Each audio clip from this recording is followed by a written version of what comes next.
down these voices inside my head. Lay down with me, tell me no lies, just hold me close, don't patronize, don't patronize me, don't patronize, 'cause I can't make you love me if you don't. You can't make your heart feel something it wants. Here in the dark, in these final hours, I've been laid on my heart, and I feel the power, but you won't. No, you won't. 'Cause I can't make you love me if you don't. You can't make your heart feel something it wants. Here in the dark, in these final hours, I've been laid on my heart, and I feel the power, but you won't. No, you won't. 'Cause I can't make you love me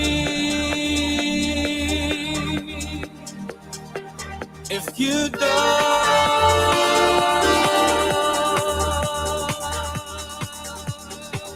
If you don't.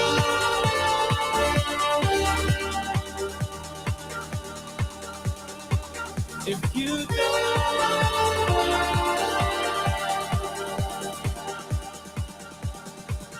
If you don't.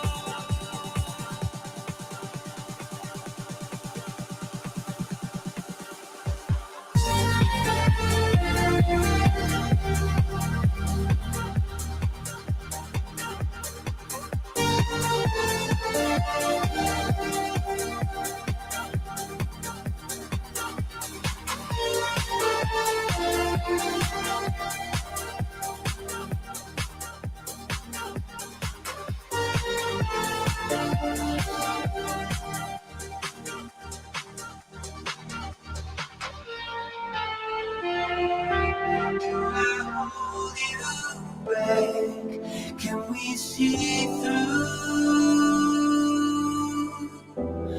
when the writing's on the wall? If I touch you, wouldn't change my heart. We can't undo,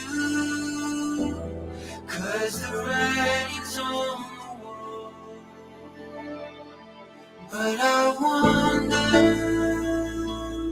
if I turn back time. Yes, I wonder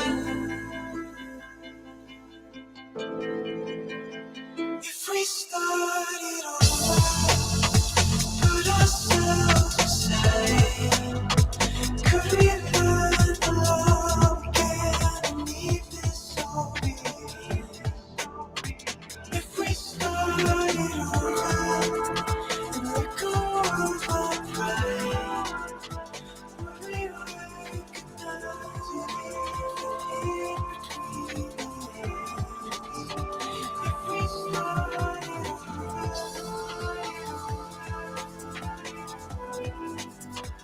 if we started over.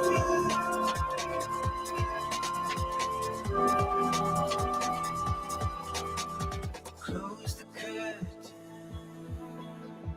This is when you lose control. You can't face it, and it shows. That it breaks you, and it holds me back. I can't change you. Now the writing's on the wall. If we push through,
it's all done, I can't help but think that we are the only ones.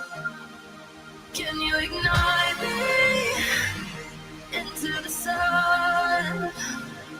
I wanna see what's underneath where we all come from. So tell me, cause I'm looking for a reason. Can't ignore the feeling. Show me what I'm running from. Give me something to believe in. Something to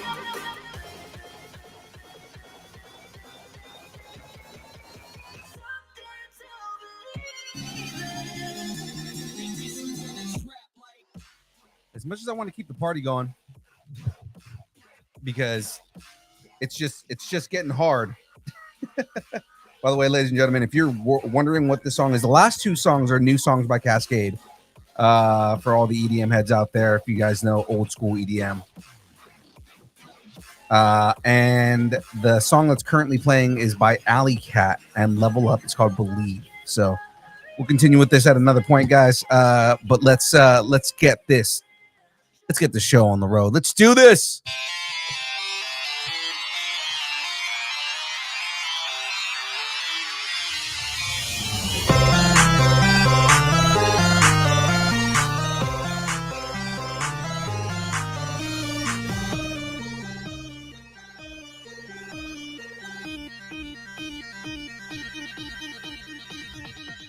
Distance nerding. He's terrible. Hey, ladies and gentlemen, what's up? How are we doing tonight? Well, ladies and gentlemen, here we are. It's another wonderful Thursday. We are bringing you another wonderful interview, ladies and gentlemen. It's going to be a good time. We're going to have a good time tonight, especially because the guest that we have on, I'm very excited to talk with here. But before we jump into all of that, ladies and gentlemen, and before everybody starts asking, oh my God, Phil's by himself. Tonight, I am doing a solo interview. Graveyard had something come up. He's unable to be on the show tonight. Jen is unable to be on the show tonight. It was all very last minute, but it's fine. I'm here. We're gonna get this done. I did not want to reschedule this because this interview was a lot of fun as far as the way I was writing it and doing the research on the guests and everything like that. So I was just like, no, this needs to happen. So with that being said, ladies and gentlemen, before we get into all the fun stuff, of course, we got to do sponsors, right? So this show, everything that we do here is brought to you by the good folks over at Dubby. That's right, ladies and gentlemen. Dubby is a brand of energy drinks created to help focus concentration reaction time with no jitters or crash. Dubby contains no maltodextrin, no sugars, no fillers, no artificial colors or dyes. Find out more about Dubby at www.dubby.gg. Use the code NERDING10 and get 10% off your order, guys. It is delicious. They have all kinds of different flavors. For all of our anime fans out there, of course, they now have partnerships with Solo Leveling.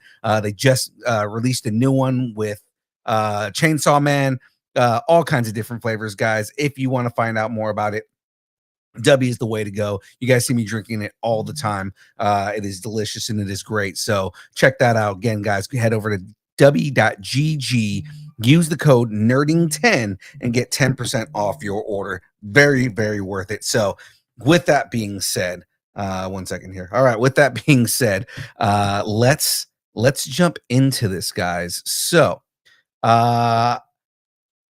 one of the guests is running behind, but I'm going to do the intro I wrote either way because it was pretty epic. So tonight we're diving deep into the world where toy photography, creativity, and pure collector chaos collide. The universe of ToyMercs and Legion's magazine.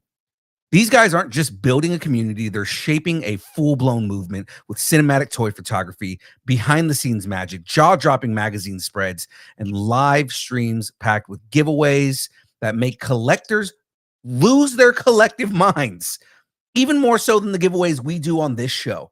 It is It is absolutely crazy. They're storytellers, innovators, and the heartbeat of one of the most hype toy collecting communities out there. So buckle up, nerds, because we've got the creators, the mad geniuses behind it all. Joining us tonight here first, ladies and gentlemen, let's introduce to you on the show here, bring him a warm welcome. Ladies and gentlemen, please welcome Digital Ronin. How's it going, man? So thank you so much. That was too kind. I don't know if I can live up to that intro, I promise. That's kind of one of my things, man. I love writing these intros because it's like I gotta hype you guys up, man. I gotta hype you guys up as much as possible. And it's this everything you guys are doing is absolutely fun. I want to say I met Deadman at LA Comic-Con. Yeah, that's yeah. He said that's when you guys got to talking, you kind of hit it off, you saw the magazine, and that's where the seed of all this got planted. Right. And it kind of blew me because I was just like, oh my God, I love this kind of photography, but it was like seeing an entire spread of it, just my mind was blown, and it was so cool. And I was like, I've got to have you on my show. We've got to talk about this. I appreciate that, man. I'm glad that worked out. Yeah, we've had a lot of fun with this so far, and we, obviously know a lot of people in the toy photography community and are just trying to grab some attention to it and give people something to hold on to, because, I'm always telling people, the problem with Instagram and social media and online communities is, it's there and then it's gone. Right. And unless you're constantly producing content every hour of every day, you'll get forgotten. Right. I mean, it's very fast moving. There's always new things that are coming out and everything like that. So before we jump into kind of the story and everything, the inverse of everything you guys did, we have a segment on our show called Growing Up Geeky. What did you out on when you were a kid? Oh man. Probably everything that you could possibly guess. I mean, I loved video games. I loved comic books, especially, Batman, Spider-Man, the X-Men. Oh man, Jim Lee X-Men and Silvestri, that whole run was like my Bible growing up. And then Same. I liked some cartoons, action figure wise. I didn't have a ton of stuff. I loved all the first wave of McFarlane figures. I got into that for a little while. And classic G.I. Joe stuff. I had a bunch of classic G.I. Joes for a while too. Yeah. So yeah, no, I same thing. I was really into the G.I. Joes. I had first generation die cast Transformers. Oh, I had a few of those. Not a ton, but I had a couple of those too, yeah. My brother had an Optimus Prime, and that thing was so cool, man. Like it was just a metal Optimus Prime. And I know they started doing remakes in Japan of the die cast metal ones. Yeah, I had a Jetfire that I had all the way through college up until about 10 years ago. Well, maybe 15 years ago. It's been a while now. I'm getting old. But, I kept that forever and ever and ever. And it was just like the keepsake from my childhood. That metal and plastic Jetfire. Yeah, there's a famous story on this show about I had a bunch of original Kenner Star Wars toys. Oh, right, yeah. First run Kenner Star Wars toys. And in the second gen, they came out with the Imperial Shuttle and they had the play sets and all that other stuff. So I had an Imperial Shuttle with a bunch of action figures. I had a Darth Vader, I had a Luke Skywalker, had all these different Kenner toys. When my mom, I guess she didn't realize that I played with those toys all the time. And just one day I come home and all my Star Wars toys are gone. And I'm just like, where are all my Star Wars toys at? Because she thought I'm not into Star Wars anymore. I was playing with Power Rangers. So she's just like, oh yeah, no, he plays with his Power Rangers. He's not playing with the Star Wars stuff anymore. And she sold it at a garage sale. Yeah. And to this day, I give her gruff about it because I tell her, like, those were first run Star Wars toys. Do you understand, even loose, how much those things are worth? Right. Oh, right. Man. That is so sad. Yeah.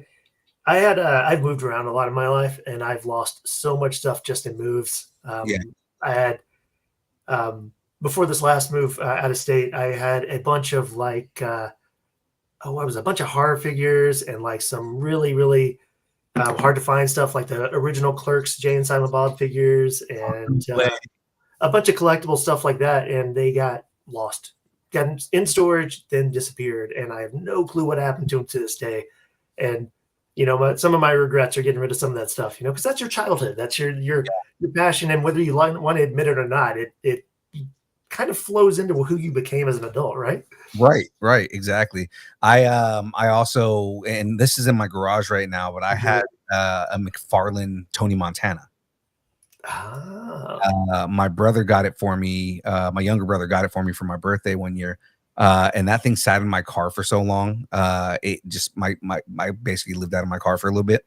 And it's still in the packaging, but the packaging is all mangled. Oh, it kind of warped from the heat, and from just everything that got there. This is me as a young adult in my early 20s, not realizing what I had. So I have this Tony Montana action figure in my garage right now.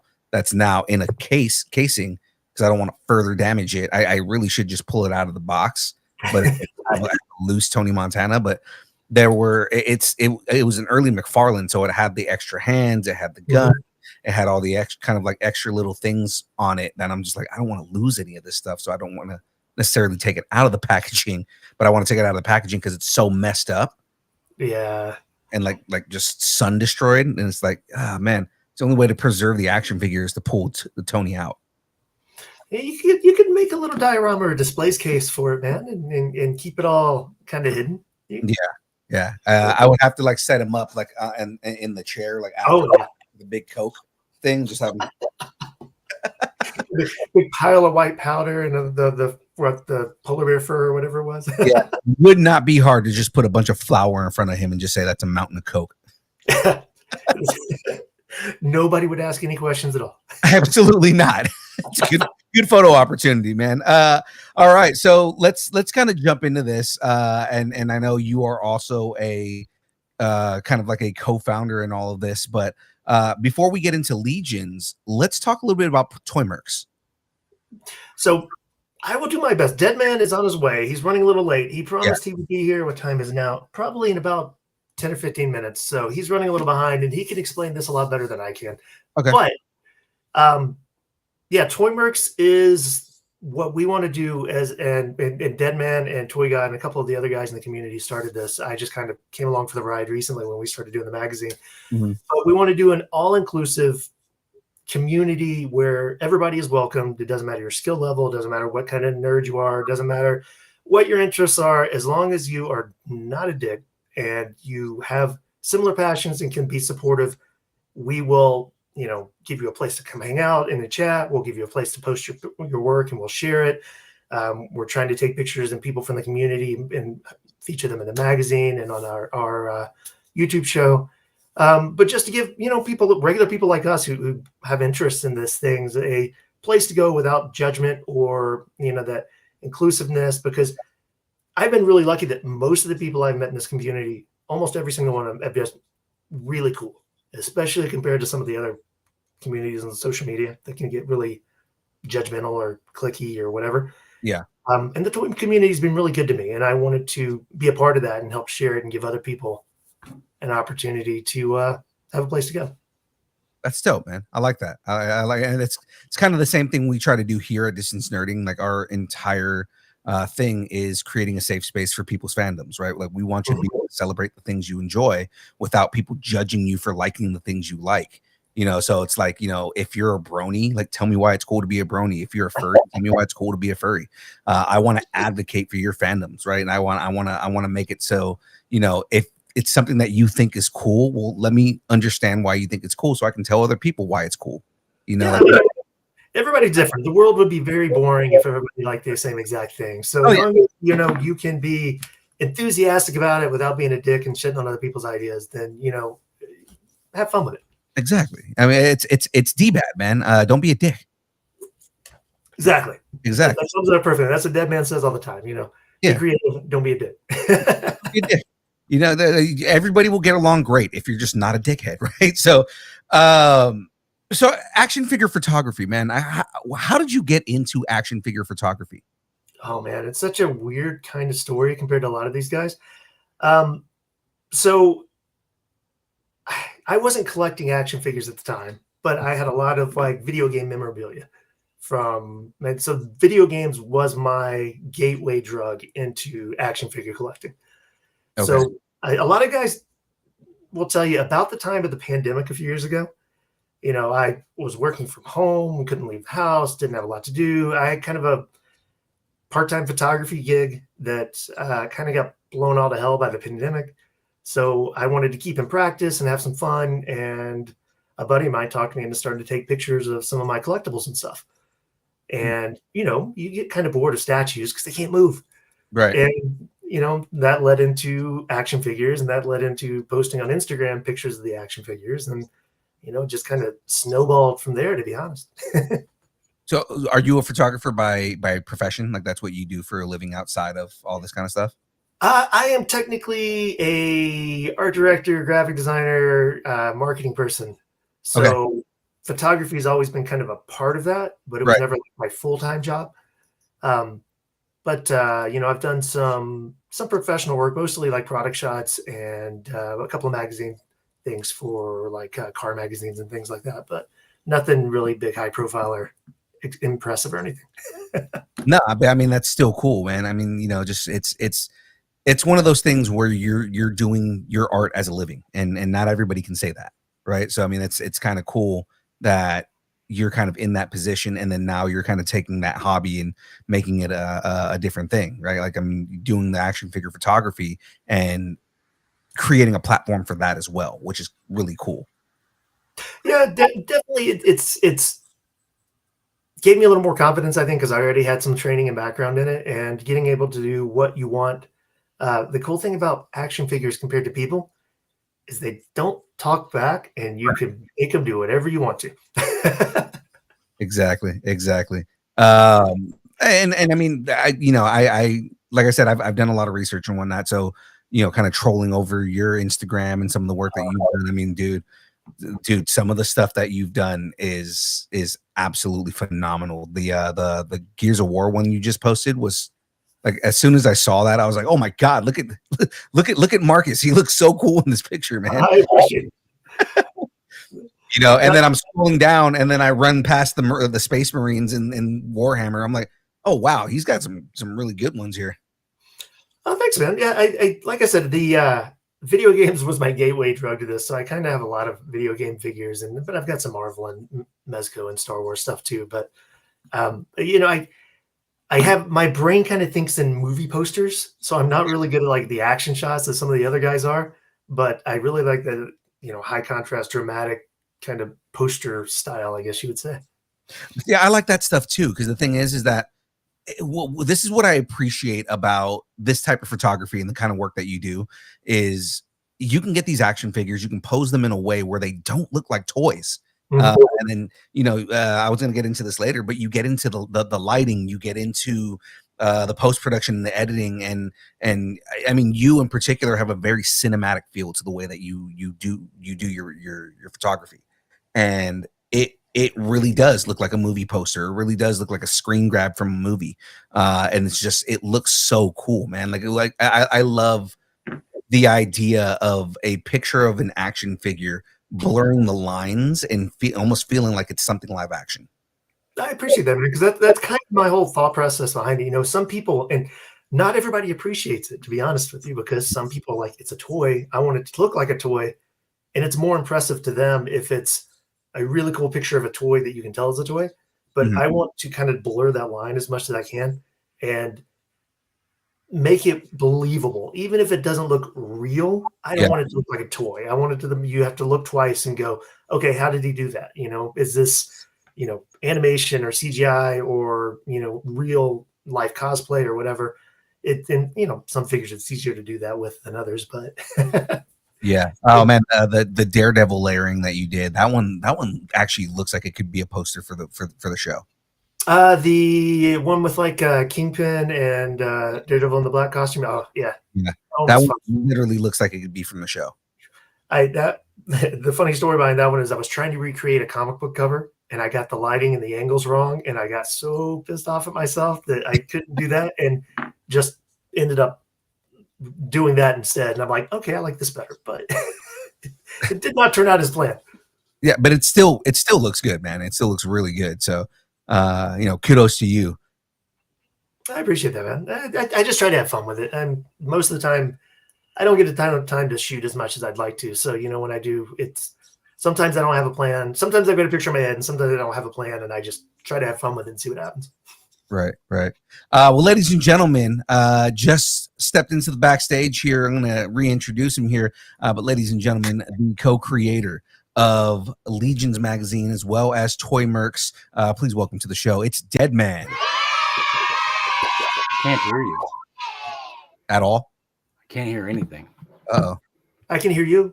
Yeah, we can hear you. I can't hear you at all. Oh no, technical difficulties. Should I try coming back? Potentially. I'm wondering. Yeah, I know. I'm wondering if he has his output not set up right. I'll send him a text real fast. Nah, no worries.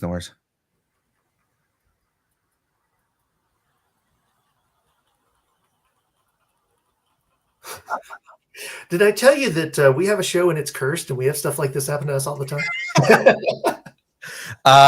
You're not the only one, man. This happens to us on a regular basis. There's so many times where I've had issues going into the show. Sandra in the chat just said it right. The beauty of a live show. Yeah.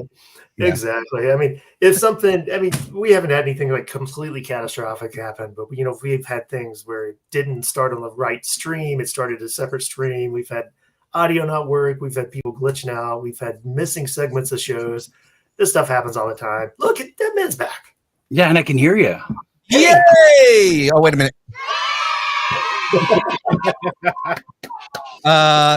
Just so you guys see right here, Night of Oa saying everyone does it, happens all the time. That is Matt Aguilar from comicbook.com. Oh, how's it going, Matt? Yeah. So he can tell you firsthand, because they do a live show every Friday, the amount of times that they have issues going into their show. It's pretty hilarious. There are times where they have such catastrophic failure that they just say, we're not going to go live. We're just going to pre-record it and we'll just put it out for the audio listeners. Yeah, we've almost had to do that. It happens pretty regularly. Deadman, welcome to the show, man. Hey, how we doing?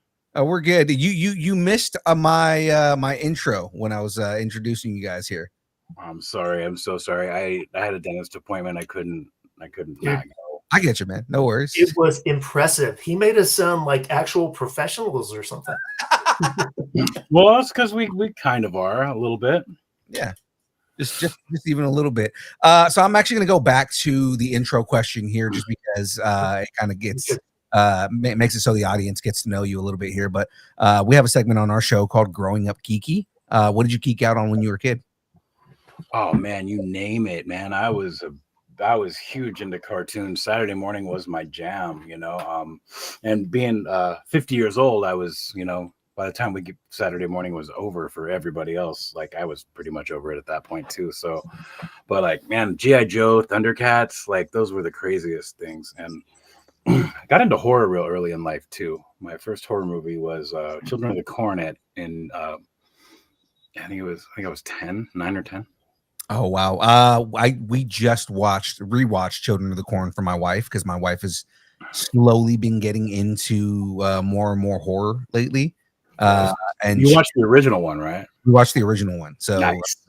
That came on. It kind of like, it started with like, we started watching kind of like Stephen King movies, and then she got into Children of the Corn came on, so she watched it, and then she went and rewatched the Tim Curry It.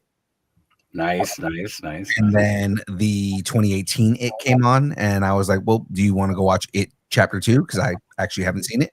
And she was like, yeah, okay, we'll do that. So we went and watched It Chapter 2. And then I go, so do you want to start watching Welcome to Derry with me? She goes, one step at a time. Dude, a Welcome to Derry is like that. I mean, no spoilers. I haven't started it yet. Hit or So miss. good. It is so good. I ain't gonna spoil nothing, but I will say it makes Stranger Things looks like it's for children. Oh yeah. The thing that first episode kind of throws it off just because there are things that happen in that are very out of character for Pennywise. So I'm waiting for them to reveal that, like, you know, what we thought happened didn't actually happen. Yeah. And it's just him messing with people because that's what he does. Right. The second episode was very, very Pennywise. It was very him messing with people. Yeah, it was good stuff. Good Yeah. stuff. So you know that it brought me back in. Graveyard, my regular co-host, he absolutely hates it, and he's our horror expert. He hates it, and his name is Graveyard. Well, that's I'm saying he is our horror expert. That guy knows everything horror. He absolutely hates Welcome to Derry, but he has a lot of poignant reasoning behind it, and a lot of it is because he's like, a lot of this is out of character for Pennywise.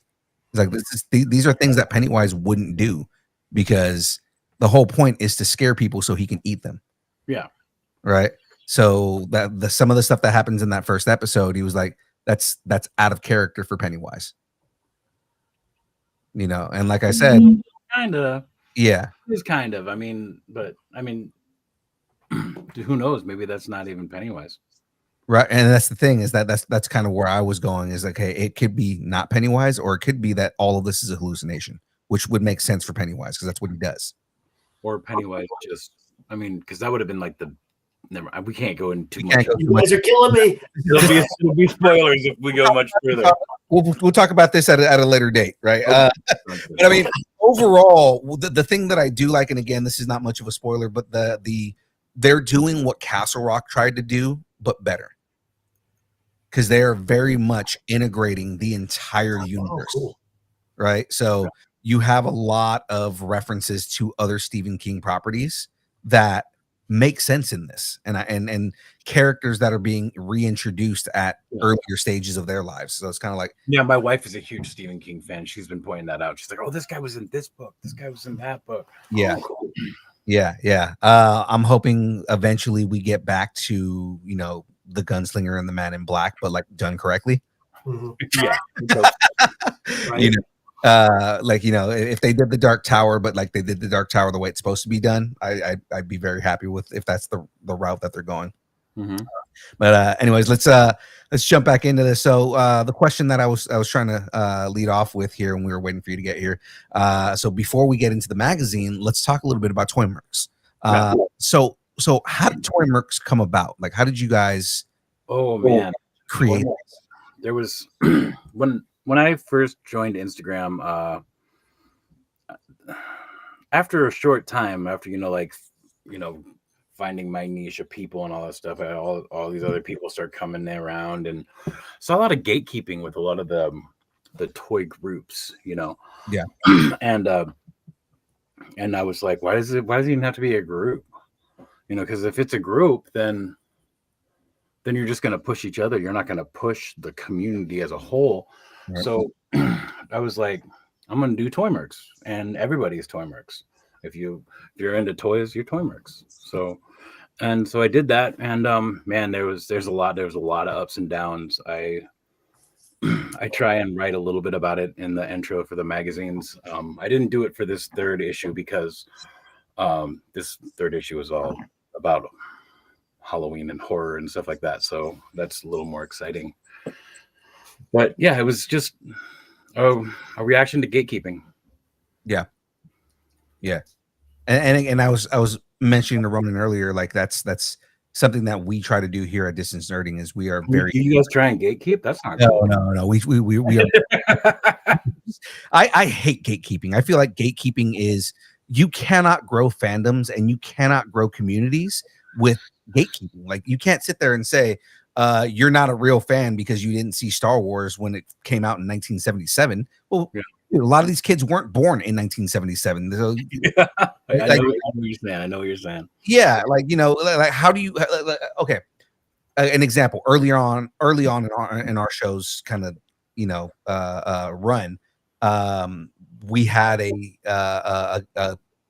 co-host that was kind of a gatekeeper. And my wife, she was the perfect demographic for us because she's not into anything nerdy. She's not into anything that's anything like that, right? Like the nerdiest thing that she likes is like golden age of Hollywood. But outside of that, she's not into like comic books and swords and sorcery and things like that. So like what was nice is she was that demographic. She was that, I don't know anything about these characters. Tell me about these characters and why I should care about them at all. Right.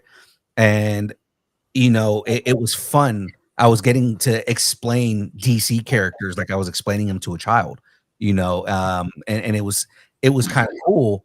And then that co-host, that former host, was just like, "Oh, well, you're not a real nerd," and it's like, "No, dude, we don't do that here." That's like, again, I don't like gatekeeping. I don't like I don't like the toxic nerd culture, right? Where that's not my Star Wars or that's not my this or that. Like, well, no, like the story is the story, and whether you like it or not, that is the story. Find the silver lining in anything that's out there.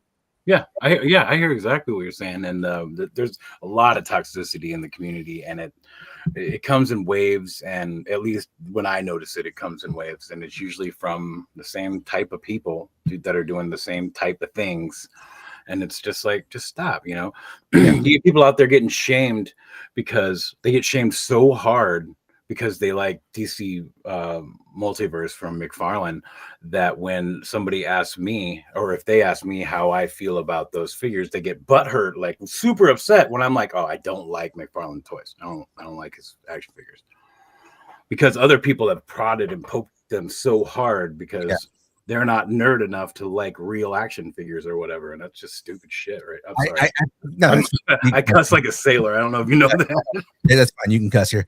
No, I get that. And the thing is like, again, for people who are going to sit there and say, "Oh, I don't like McFarlane because XYZ," it's like, well, I mean, McFarlane at a time when action figures weren't really that detailed, he was putting out a product that was overly detailed. Right. It was ahead of its time. Because now everybody wants those kind of action figures. But like back then, we had these, this was early 90s when McFarlane was first starting to put out toys. And we had things like the original Masters of the Universe, which were just giant blocks of plastic. Yeah. I mean, they still kind of are, but yeah. Yeah. Well, but I mean, like, in the promo for this, I used one of the Prince Adam pictures that you guys had, and you can see how much more detailed that is. Yeah, like that version of He-Man, and it's like, for me, I would rather have that because there's something like realistic to that just it's appealing to the eye. Yeah, it's better for photography, that's for sure. Absolutely. we always joke around that we're kind of snobs, but we don't want to discourage anybody else from their thing, because there's a, like you said, there's a time and place for all this stuff. You got to remember that McFarlane, he's doing $25 figures for the most part, and in this day and age, that's awesome. And they're made to be toys. There's nothing wrong with that. If you're a collector and you want them, there's a market for that. There's nothing wrong with that at all. And not everybody's going to like it, but we don't want to shame people for it at all. No, not in the slightest bit. No, but, the two of us, I guess you could kind of say we're kind of snobby in what we personally buy. Yeah. But, hey, I've got a bunch of McFarlane figures. I can't lie. Don't hold it against me. I will buy every single Batman That Laughs that he puts out, except for the one that 2-pack that's like $90 because I'm not doing that. Yeah. No, again, I 100% get that. Matt in the chat saying, I have way too many DC multiverse figures these days. I have a problem. Matt Aguilar on comicbook.com, on Comic Book Nation, he actually does have an entire segment about comic books, and every now and then he does have they do like Matt's agenda, and he'll talk about like new action figures that come out and things like that. So yeah, he actually does have a whole segment about toys and action figures, which is really cool. I mean, we do that too. Right. So with all that right there, with your background, Deadman, have you always done action figure photography, or what kind of, where did that? No, I didn't always do that. I always collected like random things here or there. I actually have he's around here somewhere. one of those old. He's wrapped around a lamp right over there. I can't reach him right now. Those old McFarlane violators, the bendy one. Yeah. I was in multiple bands, and that thing has toured the United States with me more than once. I just threw it in my guitar case and just took it with me across the country a few times. So I've always really collected, but I haven't always like done photography. When I joined Instagram, I was building dioramas, and I was a terrible photographer. But at work, somebody dropped a pallet of wood on my middle finger on my right hand, so I couldn't hold a knife. I just couldn't hold a knife for. Man, I finally got the feeling back in it, but it took almost a year to get the feeling back. So I just couldn't use a knife, like to cut foam or anything like that. So that's when I learned how to actually take photos and edit photos. Right. And so like a lot of this kind of was just born from like, you know, kind of COVID or kind of everything on the side, like after. Well, I moved up here to Washington with my wife, and I wasn't doing the band thing anymore, mostly because I could not fathom being away from my wife for 6 weeks at a time anymore. Like I just couldn't do that. I just don't think I could do that anymore. So the music took backseat, and the collecting filled the void for that. You know, and then I went to Instagram, and I met people and got, you know, started doing lives, and started ToyMercs, and it even filled the void even more after that.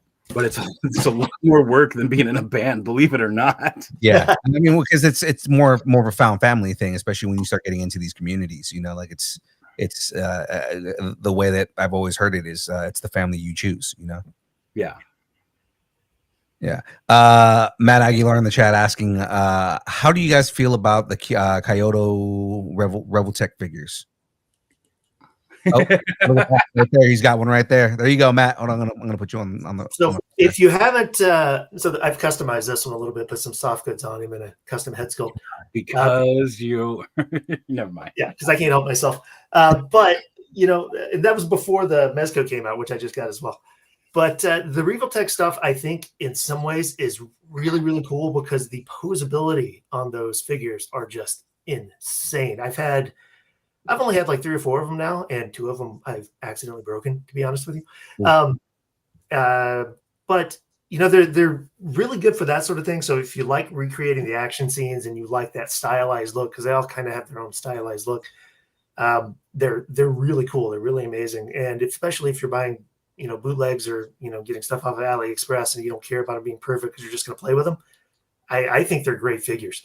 I think some of them are stylized a little too much. So I think, and especially to get that posability, some of the joints look a little weird, in my opinion.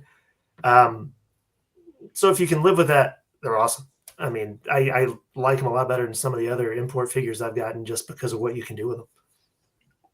I've never bought one.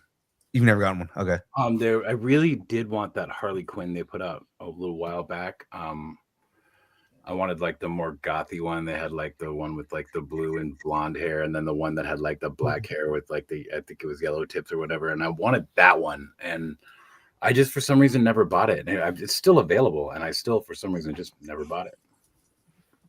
I mean, you got a chance, man. You can do it still. Yeah, it's still up. It's still up right now. Right now, I'm working on getting a couple of figures in to make a custom of my logo. So, oh, nice. So tell us more about the YouTube channel, right? So tell us about Mercs Live. Ronan, you want to start? Oh, you're gonna make me answer this one. So after, you know, we launched the magazine and started doing the community thing together, the next step obviously was to start a YouTube channel, because what self-respecting toy photographer doesn't have a podcast or a YouTube channel of some kind? Okay. And you know, it was just a lot of fun. It gave us a chance to get to know each other and talk to people in the community and just hang out and have fun and talk about the things that we wanted to hang out with. You know, at the time, Deadman was just doing another show and decided that, you know, we wanted to do our own thing so that we could, you know, hype up the magazine and the ToyMercs community a little more. And the other show was ending as well. Yeah. So it was just, I think, the logical next step. And it's just been, you know, a lot of fun and terrifying for me because I will be honest with you, I hate being on camera. I'm really self-conscious. So if I tend to ramble, it's probably because I'm getting nervous about being on camera. So apologize for that. But yeah, no, it's been fun. And getting to know people in the community has been the best part of it for me. That's awesome. I mean, you guys do have a pretty heavy focus on your community. Do you guys find it fulfilling getting so much positive feedback from your community? I would say, yeah. It does. I mean, and positivity in the community is it's the goal. The community itself is the goal. And so in doing what we do, being positive and showing there's a positive way to be positive about things. But don't get it wrong. We make fun of McFarlane figures like you would not believe. When he puts out a doozy, we'll take our time ripping it apart because it's just fun, and you got to be yourself. If you're not yourself, the people they'll see it, they'll understand. So yeah, the positive reactions are always great, but at the same time, sometimes we got to be mean about something just because, because that's who we are. We're real people. I get it, man. I'm usually pretty mean about the Halo TV show. I tend to whenever we get into conversations about like, hey, what not to do with a video game property, Halo is my go-to. So it's like, it's like I didn't need to see him in no armor for 90% of the show. I didn't need to see a sex scene with Master Chief. None of that was necessary. I watched 2 episodes of that and was like, yeah, this isn't for me. Yeah, he's in the armor for like all of like 10 minutes of the last episode, and it's like, that's not what, as a Halo fan, that's not what I want to see. Yeah, I appreciated what they tried to do, but yeah, I that was such a weird direction for that show. Yeah, it's there's so much that you could have done with that they didn't. It's like you could have focused on the Marines a little more. You could have focused on what I did. The idea, the concept that I liked was focusing on the fire team and seeing his fire team before he, lost them and went solo. But I didn't need all of this interaction, and people made the argument that, oh, well, you can't connect with them as much if he's wearing a mask the whole time. And I was like, that's a lie, because the Mandalorian, he had 2 scenes over 3 seasons with it without his helmet on. So and you connect with him perfectly. So you cannot tell me that a man with the mask on can't connect with you emotionally, because Din Djarin did it for 3 seasons, right? Yeah. They did that to keep the cost down, though. Yeah. It wasn't him all the time underneath that. Oh yeah, no, I know that, but I mean, like, it's still then even with that, if you can do it with Din Djarin, you can do it with Master Chief. You can do it with John. Yeah.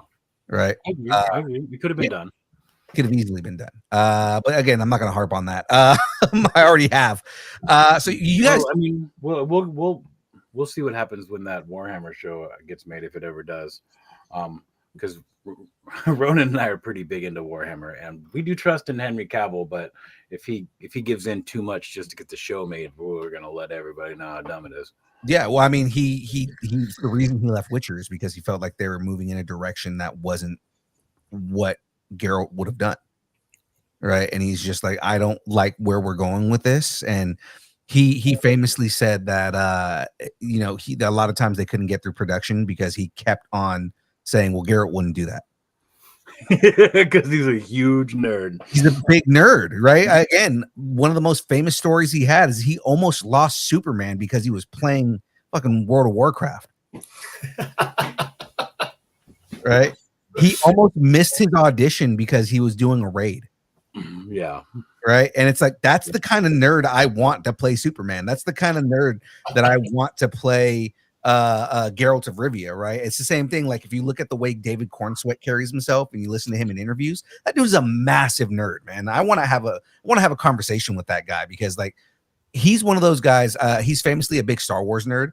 He's one of those guys that sits there and quotes the books. Yeah. Like, I love guys like that, right? Like, again, those kind of nerds, the guys that go through and have read every Superman comic, is like, because they want to get Superman right. Those are the kind of guys that I want to play Superman, that I want to see play Batman, that I want to see play the Flash. Like, those kind of guys. That's what I want to see is guys that respect the source material so much that they don't want to get it wrong. Yeah, I agree. I agree with you, but then they got to deal with the studio, and the studios don't like people like that. Just why do you think DC's had such a terrible time with movies? Because the studio, Warner Brothers, they want it to be their way, not the way it should be. Right. If they would have just let Snyder do his thing, all those movies would have been so much better than they were, because what we got were the compromises. We didn't get the actual vision of what he wanted. Yeah. And again, I'm not a Snyder versus Gunn bro and all that stuff. I like the properties for what they are, right? You talk about like toxic communities. The Snyder bros are probably. I've heard they're pretty bad. The people that are all about it are like, wow, they're crazy. Yeah, these guys are like, James Gunn needs to be fired, and they need to restore the Snyderverse, and it's like, it's not going to happen, guys. Like, that's not happening. Move on. We're in a new property, right? So it's like, I mean, I don't blame them. Like, Man of Steel was a really good movie, and what they did with Batman, I don't care what anybody says. I hated it when I saw that Ben Affleck was cast as Batman. I was super against it, but when I saw Ben Affleck be Batman, I was like, this is freaking Batman. I knew it was going to be perfect, and mainly because I know that because he's got a Batcave safe room in his house. Not just because of that, but I mean, that's part of it, right? The reason I knew that he was going to be great was because Ben Affleck was the first person to play Batman that was a fan of Batman. True. Right? Everyone else that has played Batman did not know the property beforehand. Christian Bale has said multiple times he had never read a Batman comic book. He saw a couple of movies when he was younger, but it wasn't his thing, right? Michael Keaton wasn't really into Batman, and he was just like, I like this role. The best Batman, and this is not even arguable, it's not up for debate. Kevin Conroy is the best Batman, or was the best Batman. I'm wrong.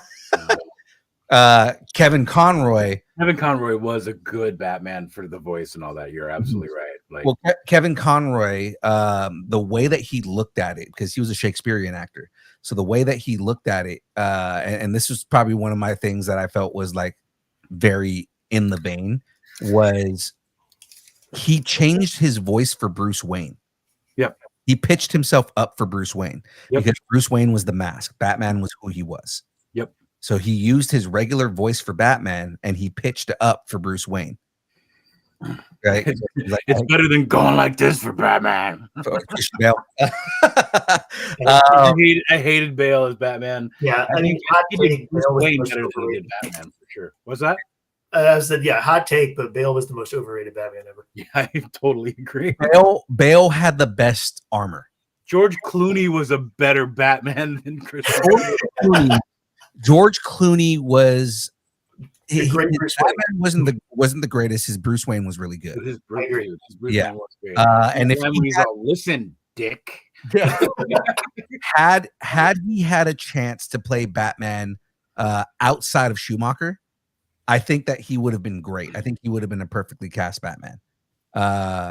It's like I have my issues with every actor.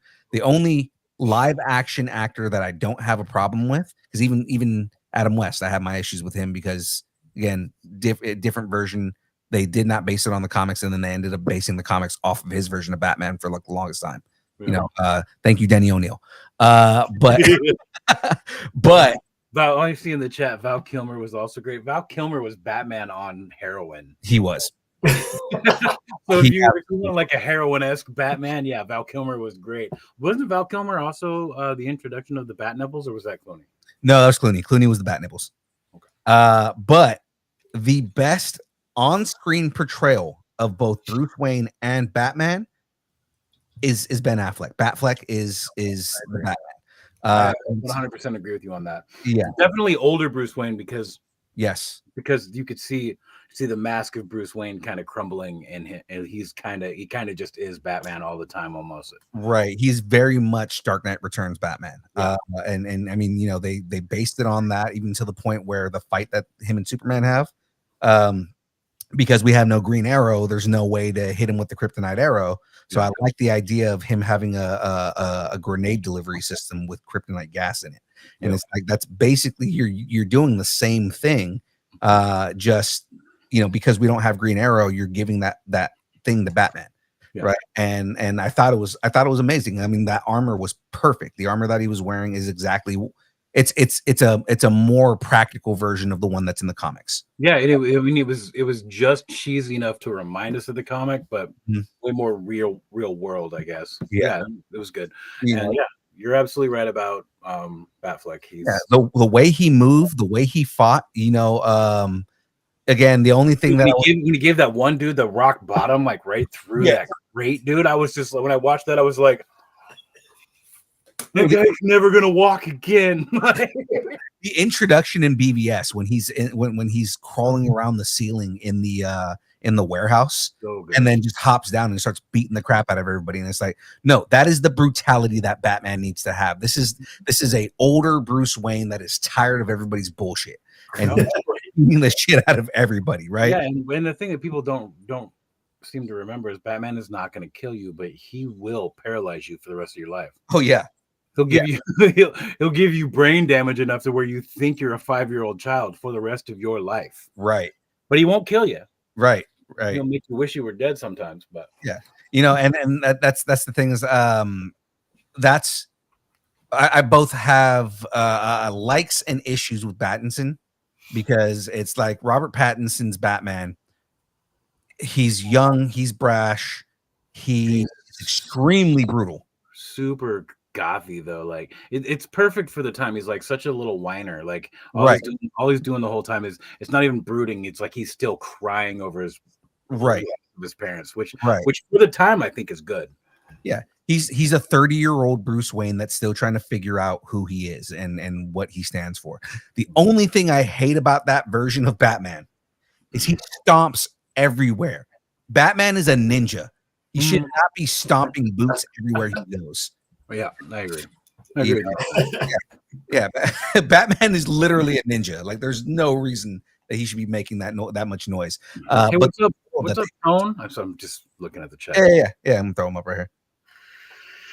See some mercs up in here. What's up, Tone?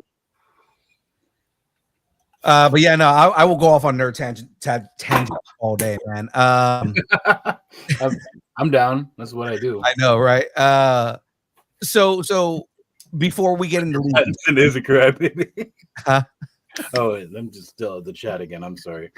Oh, at least he didn't sparkle. Yeah. Again, I predicted that he was going to be a good Batman, mainly because if you look at everything from Sparkly Vampire to the point where he plays Batman, everything he was in was great. Especially all the stuff he did with the Safdies, like everything that he did was amazing. He was the guy is an actor's actor, right? I went into that movie thinking I wasn't going to like it, and ended up being one of my favorite Batman movies. Like you guys have said, I think Batfleck was the better Batman for me, and I really wish we would have seen more of him, because Warner Brothers changing Batman every 2 years is really starting to piss me off. But the Pattinson version was actually one of my favorite Batman movies as a whole. I like the vision. I like the style of it. Not perfect by any means. Yeah. But it was actually a really good version of the character, I think. I like that he wasn't gigantic. Yeah. I mean, that was one thing that Affleck did, was he beefed up a lot for that role, but he is supposed to be an older Batman, so it made more sense. But Pattinson's like, he's trim, he's lean, and like you said, he's a fucking ninja, so he should have been. I mean, he should be in really good shape, but he's a ninja. And I don't know, the tone of that movie I thought was really good, and if you did like that at all and you haven't seen Penguin, go watch Penguin. Penguin, perfect, and especially the way it ends. I was watching that with my wife, and she's like, "Are you sure this is a Batman thing?" And I'm like, "Yes." Every episode, Batman characters. Like, this is Batman. I'm like, yes, and I have to point out all the Batman shit, and she's just like, "Wow, this is crazy. This is like Goodfellas, but like Batman." And I was like, "Yeah." Like I said, it's the Sopranos with Batman characters. It's great, right? And that's the whole thing with that is, I loved it. I love that in the season finale, spoilers for anybody here who hasn't seen it, but like in the season finale, they remind you that he's the villain, because you have grown so much over that series to like root for the Penguin that you forget that he's the bad guy. Yeah. And they remind you They remind you like every like 3 or 4 episodes. They remind you how shitty of a person he is. Yes. But they still do it in such a way where you root for him anyway. Yeah. Oh, as soon as you start liking him and think, oh, well, maybe they're going to give him a redemption arc or something. Nope. And that's the thing is like, it's one of those things where the minute that they give you that reminder in that last episode, where like it's that full on bad guy villain turn. Oh, it was, and I was so upset. Not that he did it, but it was who he did it to. mm-hmm. Right. And it was like, but at the same time, it's like it's reminding you that he is a ruthless dirtbag piece of shit, and he will do whatever he needs to do in order to advance himself. But I also like that he is fully wearing the costume by the end of the show. Yeah.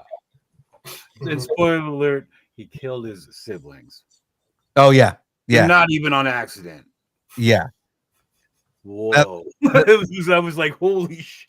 The siblings weren't even the ones that pissed me off. It was the kid. Yeah. When he kills the kid, I was so upset with that because I liked him so much. Well, yeah, you didn't see that coming though.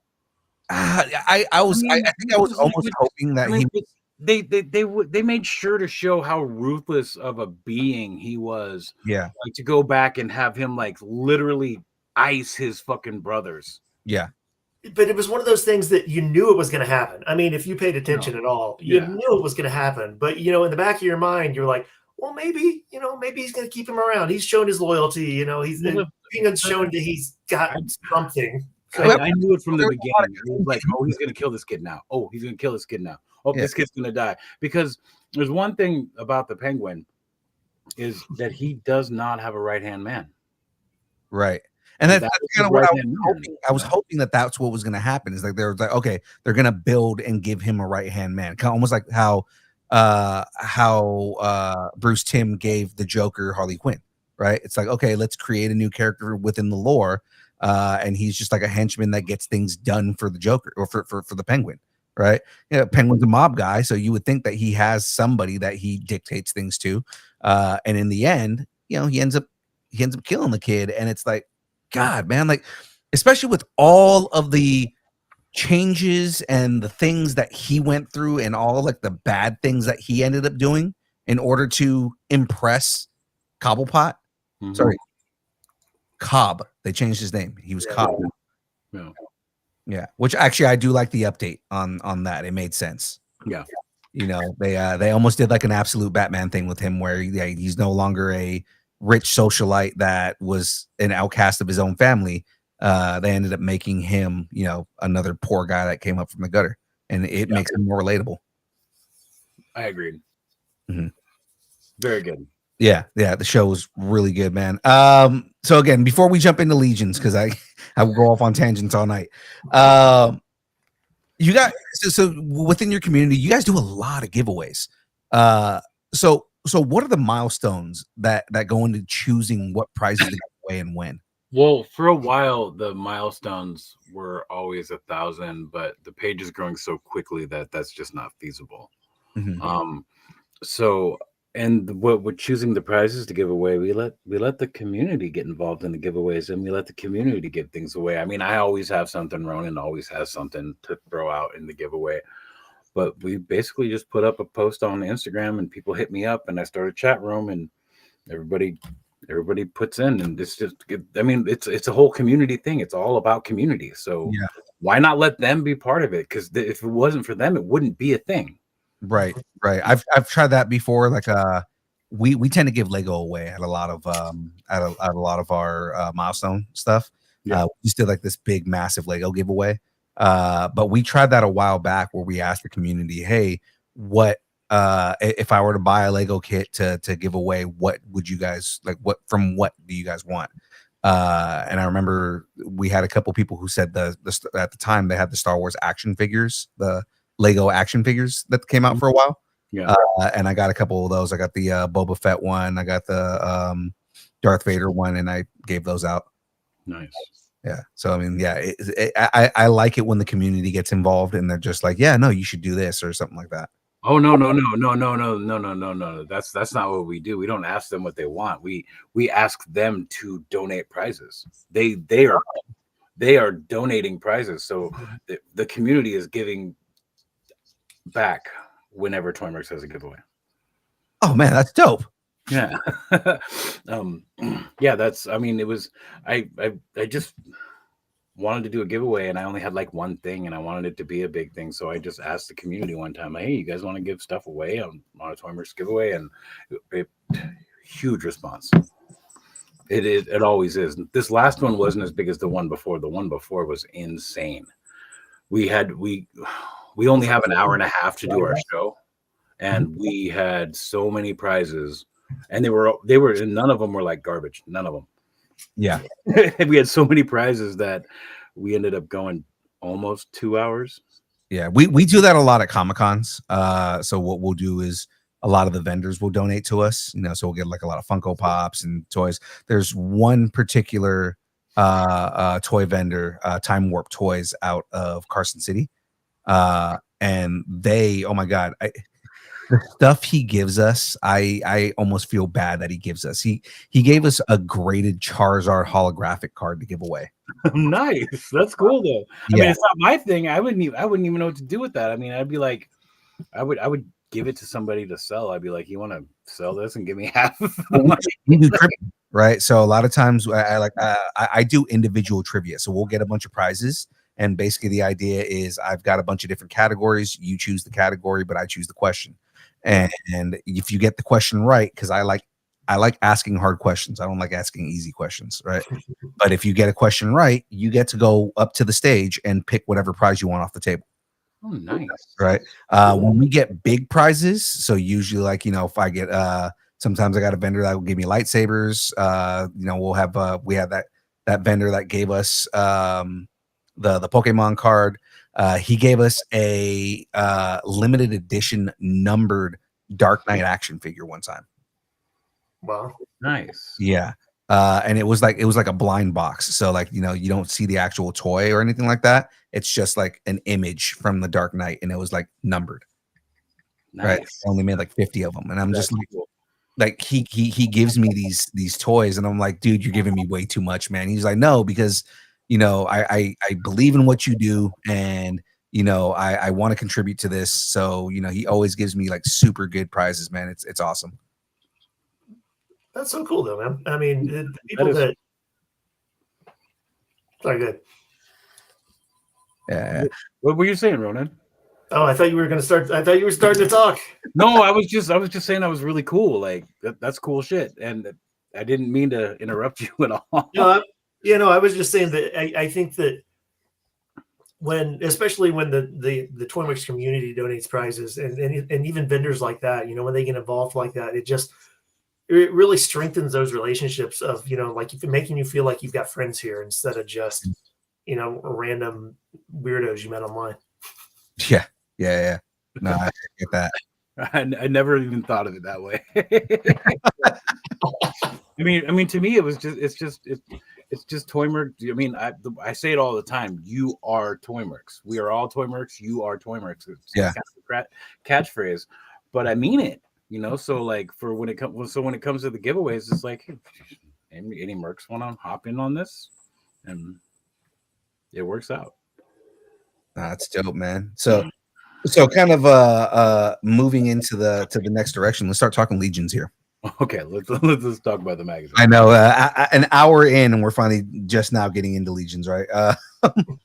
So when did you decide to start making a print magazine showcasing the type of work that you guys are showcasing? This is all Ronan. This whole thing. You might as well just put him on the screen, because I mean, he hit me up. He actually put in on a giveaway, and it was an art book that he did, and dude, people loved it, and I was like, dude, you want to give some of those to these people that really wanted it, and then he hit me up later on. I think it was in the same week even. I think he's like, hey, it was about a month later, to be honest. Well, yeah. Well, time flies, I guess. But then he was like, you want to do a magazine? And then go for it, Ronan. It's all you now. You know, it's one of those things, you know, that the reaction I got to that book, which I haven't really even thought about in a while. You know, it was just extra copies of stuff I had laying around. And I used to do some artwork for role-playing games and stuff. And it was a collection of personal art and some RPG art I did. And, you know, the fact that people had such a positive reaction to it, you know, it reminded me how cool it is that to actually see something in print, you know, it's a lot different than seeing something online. I don't care how many likes you get on a post, or me at least, and I don't care how many likes I get on a post. Seeing your work in print and holding it in your hand and knowing you've got that physical connection to it is a much different feeling to me. And, you know, it got me thinking, you know, because I'd made a lot of friends here. And, you know, like I was telling you earlier, the toy community has been really cool with me for the most part, that it's just been so different than a lot of the toxic fan communities other places. And, you know, so I was like, wouldn't it be cool if we could do an art book of toy photography, you know, and if I could get ToyMercs to help out with, because they've got a built-in audience of people who are really passionate about this. And Deadman's got a great attitude about all this and is smart about how he's running the page and things. If we could work together and put together something, I think it would be something just really cool to have for the community. And I wanted to try to help other people have that experience of, you know, having the physicality of seeing their work in print. And we actually first started about doing like a coffee table sized art book. And, you know, it would have been really cool and I'd like to see it. But, you know, if you've got 50 things on pre-order and you know you're spending $2,000 on toys this year, are you going to spend $45 on an art book where you've got one page, or would you rather have a magazine with a lot more stuff in it? And we decided, you know, we decided the magazine would give us a chance to keep things fresh. We could do something different. We could do it more often. We could feature more people because it was always rotating with the creators. But still have the same concept of sharing that experience with the community and, you know, just highlighting stuff we love. Yeah. That's awesome, man. And kind of in this age of digital dominance, what made you kind of choose to put out a hard copy print magazine? It's permanent. You know, like I was telling you earlier, the bad thing about social media is there's a lot of people out there who deserve a lot more attention than they're getting. And I'm not saying our little tiny magazine is going to give them that attention, but, you know, it's your book, your picture will always be on page whatever of this book, you know, and it'll always be there. And you can put it on your shelf and pull it out and look at it when you want to. Even if you knew, hey, I did this one really cool shot last year of this one, whatever, you know how long it would take you to scroll through my whole page to find something I did a year ago? Yeah. And you'll never see it organically, ever. So I think print is a lost appreciation, you know, that people who didn't grow up reading magazines and comic books like I did, you know, if you do everything online, you don't realize the experience of it. And maybe it's not for everybody, but, you know, we thought it was really cool in a way to give back and do something different that people aren't doing right now. Oh man, that's so dope. And again, I love the concept of that. It's giving people that permanence, you know, and being able to go back and say, hey, look, I did this. This is a piece of work that I did.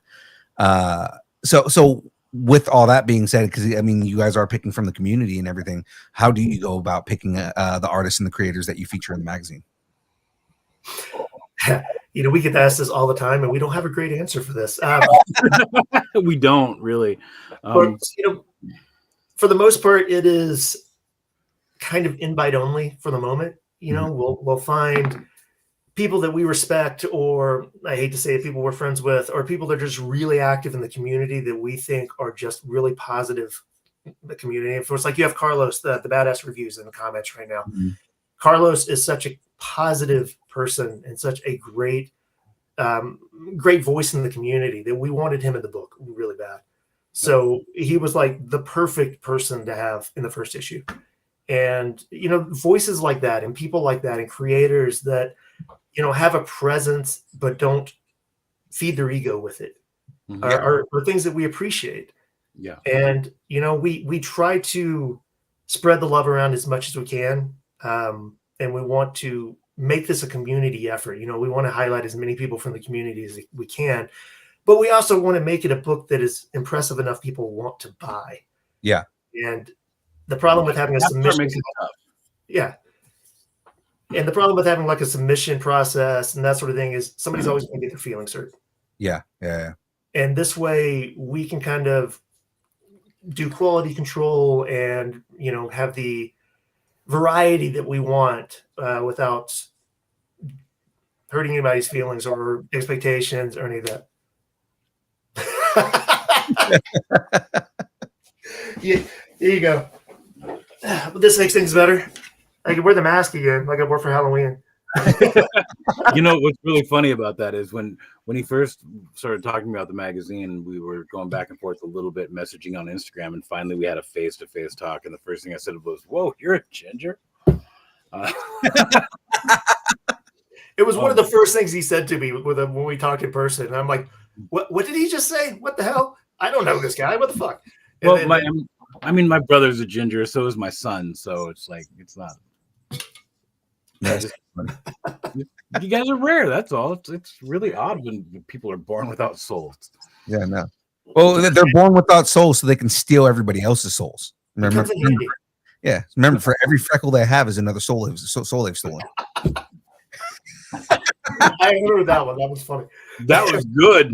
I'm gonna remember that one. For every freckle they have, it's a soul they've stolen. It's funny. I was listening to a story the other day. Someone was explaining vampires. They're like, you guys do realize that vampires were originally just gingers. That explains a lot. Right. Yeah. That's why they have an aversion to the sun. That's why they steal souls. Because gingers are just vampires. I'm definitely a night person too, so that it makes a lot of sense. Oh man, that's funny. So with that, Ronan, this question specifically for you, right? So in issue 1, you contributed specifically on a focus stacking tutorial for up and coming editors. Can you give the audience a walkthrough of what focus stacking is? Oh yeah, definitely. So focus stacking. If you've ever tried to take a photo of something small like a toy without a macro lens or a really expensive camera setup, it's really hard to get everything in focus in your scene without going ultra wide angle or ultra high f-stop. And, a lot of times that's not realistic, especially if you don't have, a lot of gear. Focus stacking is taking, here, what do I have on my desk right now? So if you've got 2 figures and they are in different spots in the scene, if you're just taking one shot, you have to pick your focus. The chances of you getting both these figures with this distance apart in focus at the same time is going to be almost impossible. You might get it close enough that if you looked at it on Instagram and didn't blow it up, that it's going to be close enough nobody can tell. But I'm kind of a anal perfectionist, and I want everything crisp enough I could print a poster if I wanted to. Yeah. So if you take shots, 2 shots basically, one of each figure in focus, and then merge them in Photoshop, you can extend that depth of field to the point where you can control your focus a lot more to extend the scene and have basically more creative control over what you're trying to highlight in the picture. That's the short version anyway. Yeah. And that 100% makes sense. I've seen the technique, but not realized that was the name of it. And modern Photoshop makes it so easy because you just throw them in there as layers and say merge. And if you wanted to be really picky, it's not always perfect, but it gets you close enough. Especially if you're just posting them online, that why not? Yeah, I want to say we've done that. If you look early on our Instagram, when you're talking about like scrolling down Instagram, right? We used to take a lot of pictures. Like we would say, hey, here's what we talked about in this episode. So as a teaser, we would get a bunch of like either action figures or some kind of merch or Funko Pops and stuff like that, and place them in different places to be like, this is our teaser. This is what we talked about in this episode. And now we do all that with Photoshop. But it used to be, early on in the early days of the podcast, we would, we tried to do clever stuff like that. And again, there were times where we wanted to make certain characters look kind of either bigger or look like they were more in the forefront, and we would use that. I didn't realize that it's an actual technique. And I want to address something in the chat really fast. It looks like the Sandra Betty asked, what if you only have a phone to take pictures with?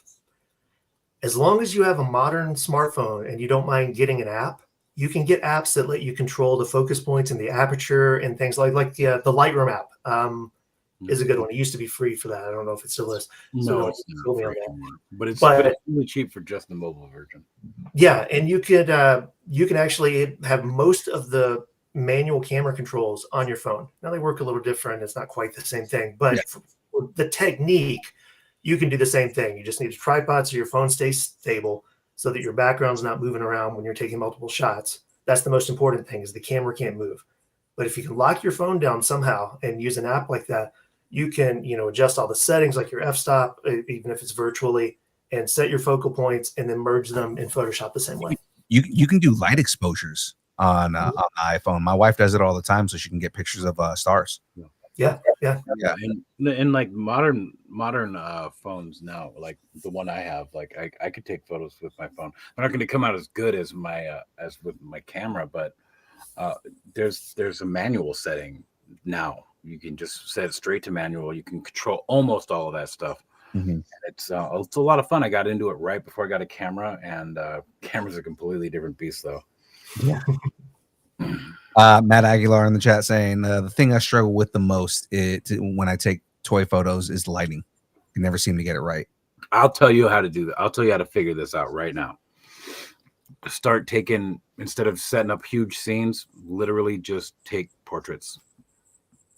Just for a while, just like focus from like the waist up on an action figure, one figure. Don't even worry about a background. Just play with the lights. You'll really learn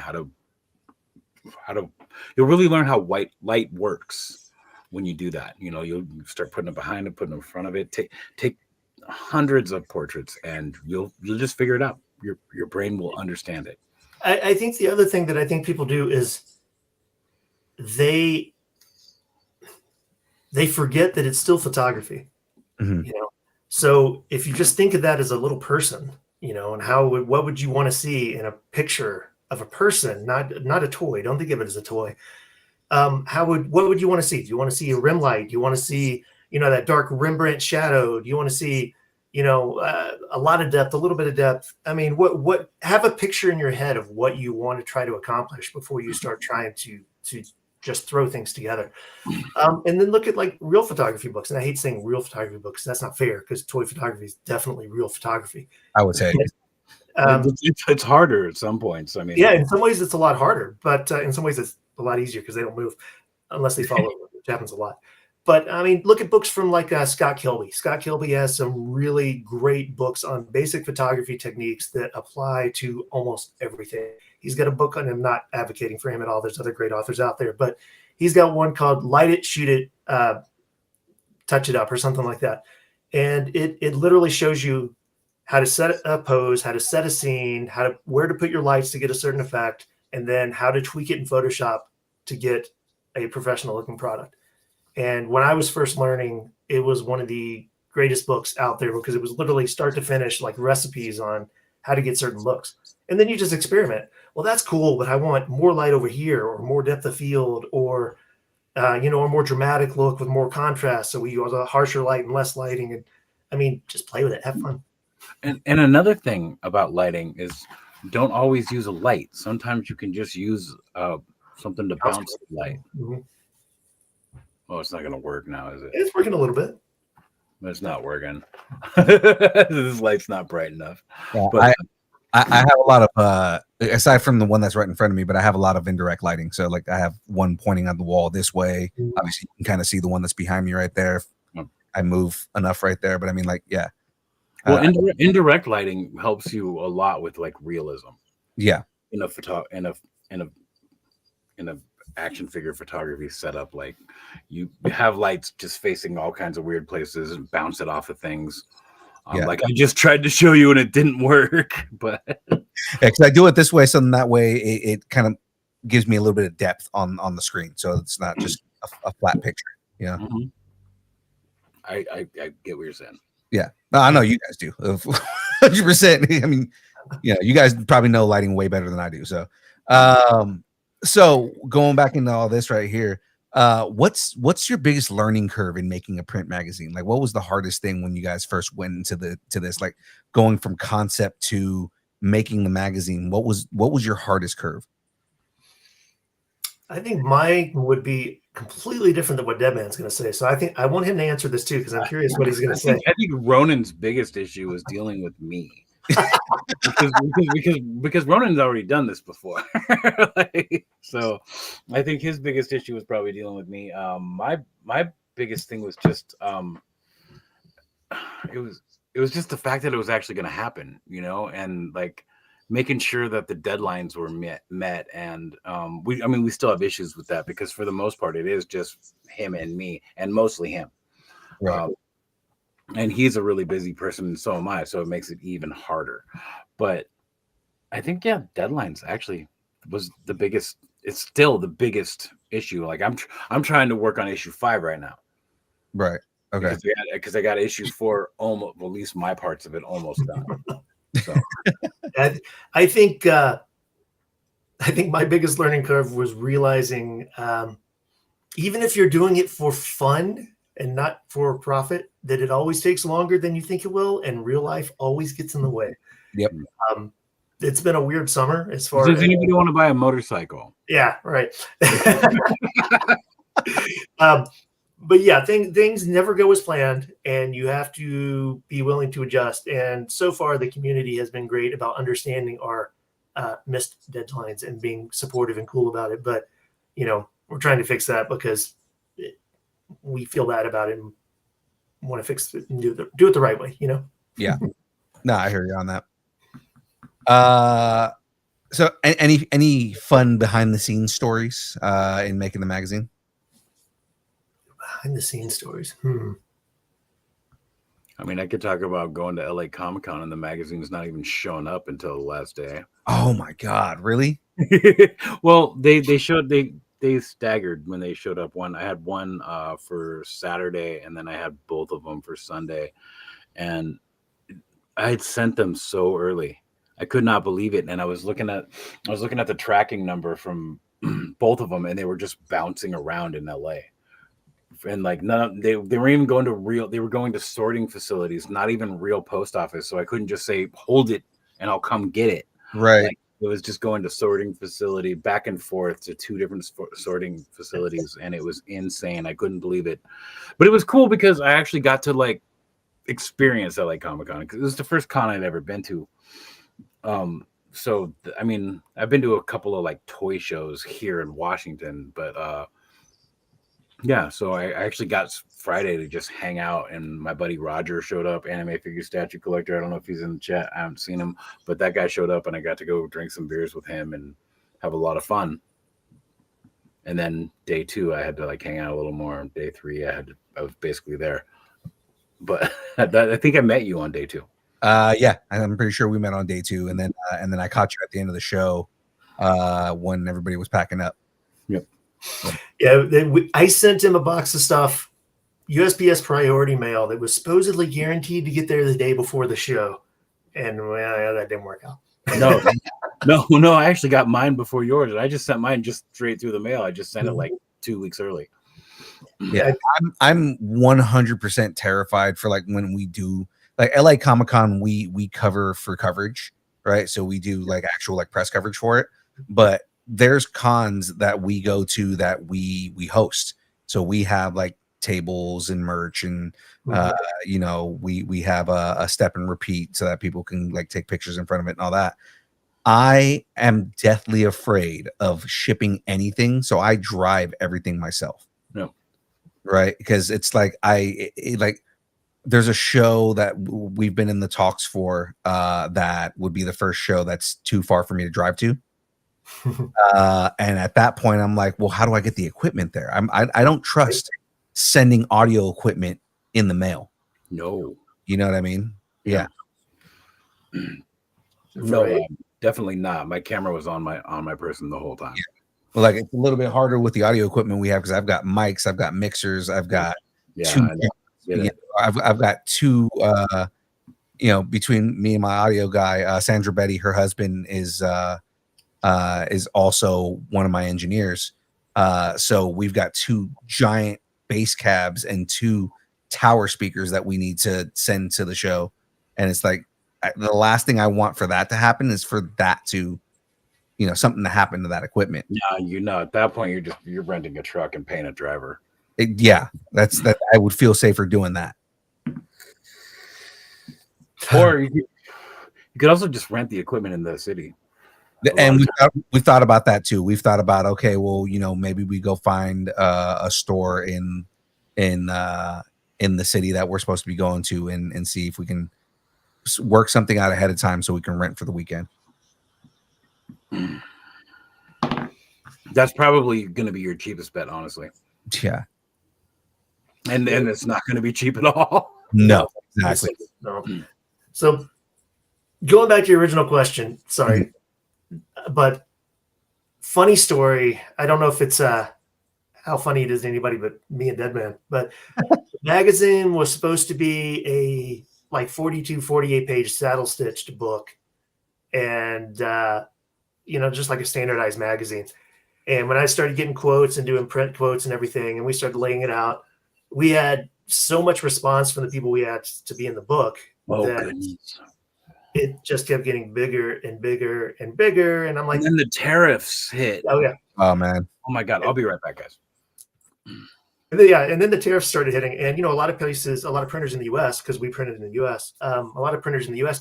even though they're print here, they still get their paper from Canada or someplace overseas. Or something. Right. So, a lot of the pigments come from China, so it's just kind of like So the price of the books we were getting quoted started going up and up and up and up and up. And the printer that we ended up using that said they would honor a quote that we got like a month and a half earlier, and it just happened to be 56 pages.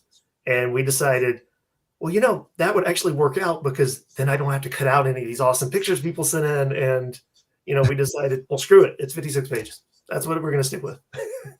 Nice. So that wasn't planned. It just kind of happened. Right.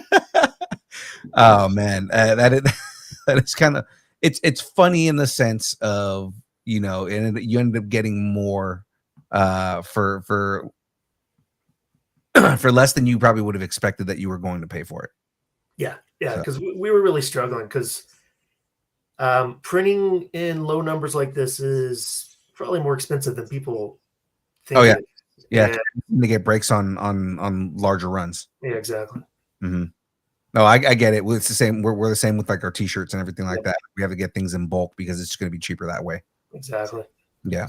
Yeah, I have 100 t-shirts to sell. I do it all on Redbubble though, so I don't actually have a big old stock of it because I don't make any money off of it either. I set it as cheap as I possibly can and just hope people buy them.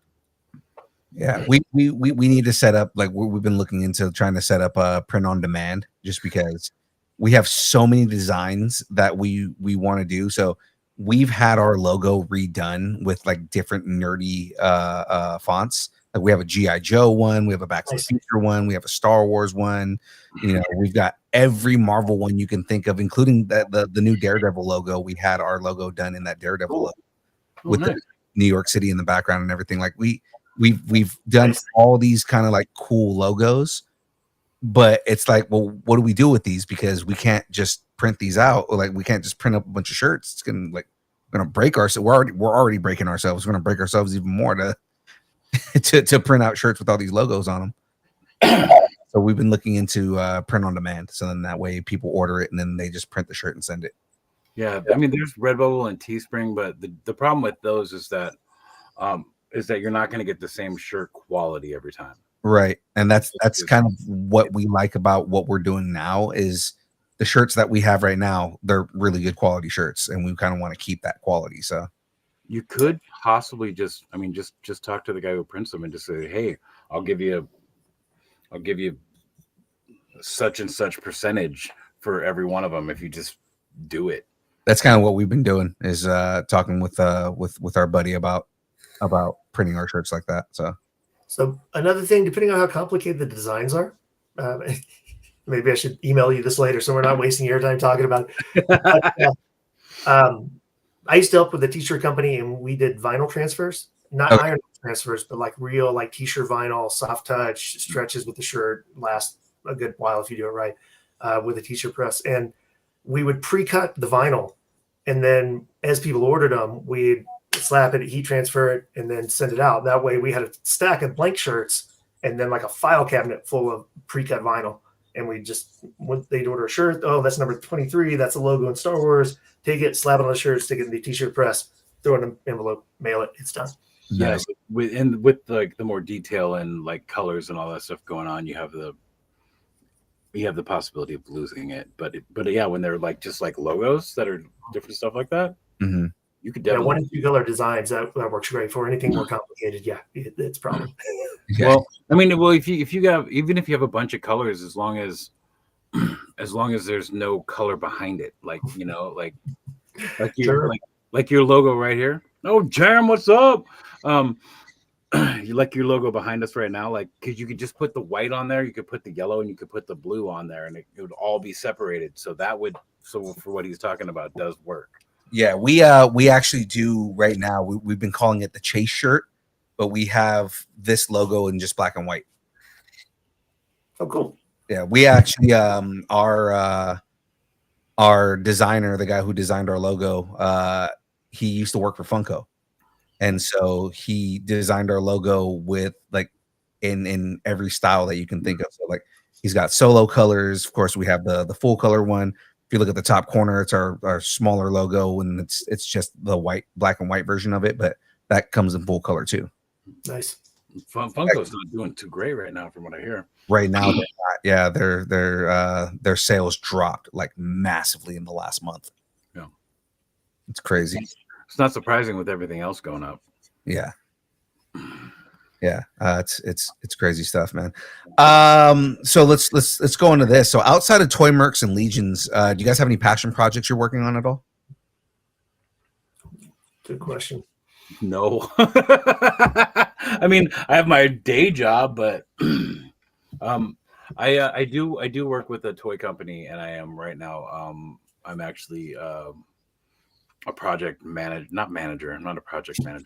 I guess I am a project manager. I don't know exactly what I'm doing, but I'm working with an indie toy company, and I'm dealing with a lot of first time designers, toy designers. And it is a lot of fun, but it's also a lot of craziness because the people get like really married to like a design. They're like, this is what I want to do, and I have to be the guy that tells them it's not right for us. And so it gets hard to do that, but at the same time, like the toy company I work for the toy company. I don't work for these designers. Yeah. So but yeah, so I have that going on, and it is a lot of fun, but it's hard to crush somebody, like when it's not what you're trying to do, but yeah, that's kind of what I'm doing. Yeah, I haven't had much time to do anything since like June, but as soon as I start getting some more time, I've been working on some comic book ideas. I'd really like to get back into doing some self-publishing and some independent comic book work, and got some couple of different ideas scripted out. When I do get spare time, I end up doing like storyboards and scripting for things that I will never end up drawing because I get distracted by something else. Because ADHD and life and all that crap happens. Hey, but we have AI these days. They can just do it all. That makes everything better. Just kidding. Just kidding. Yeah, no, we know a bunch of artists and stuff like that. So I mean, hey, if you ever need an artist, we know plenty of them. That's this show. We do a lot of we promote a lot of indie comics. So that's right. Yeah, that's one of the things you guys specialize in. That's awesome. Yeah. I forgot about that. Absolutely is. Any well, no, if you weren't doing photography, is there any other profession you guys would see yourself doing, like any other hobbies that you see yourself dominating your life? I would if music, but like I said, I've all but given that up. We have a full bedroom full of music here in this house, and my wife is just like, "You're never gonna get rid of that shit," and I'm like, "No." I mean, I could rent a storage unit if you want. I mean, that's it. Yeah, music would be the only thing I could think of that wouldn't be what I'm doing now. Gotcha. Yeah, see, I have no musical talent at all, so that's a no for me. You know, I've always been a wannabe artist and writer, so I think that I would probably be spending a lot more time doing those things, which I do miss doing, and would like to get back into anyway. But yeah, that let's just say I haven't even had much time for the toy photography lately. But Yeah, me neither. I'm too busy making thumbnails.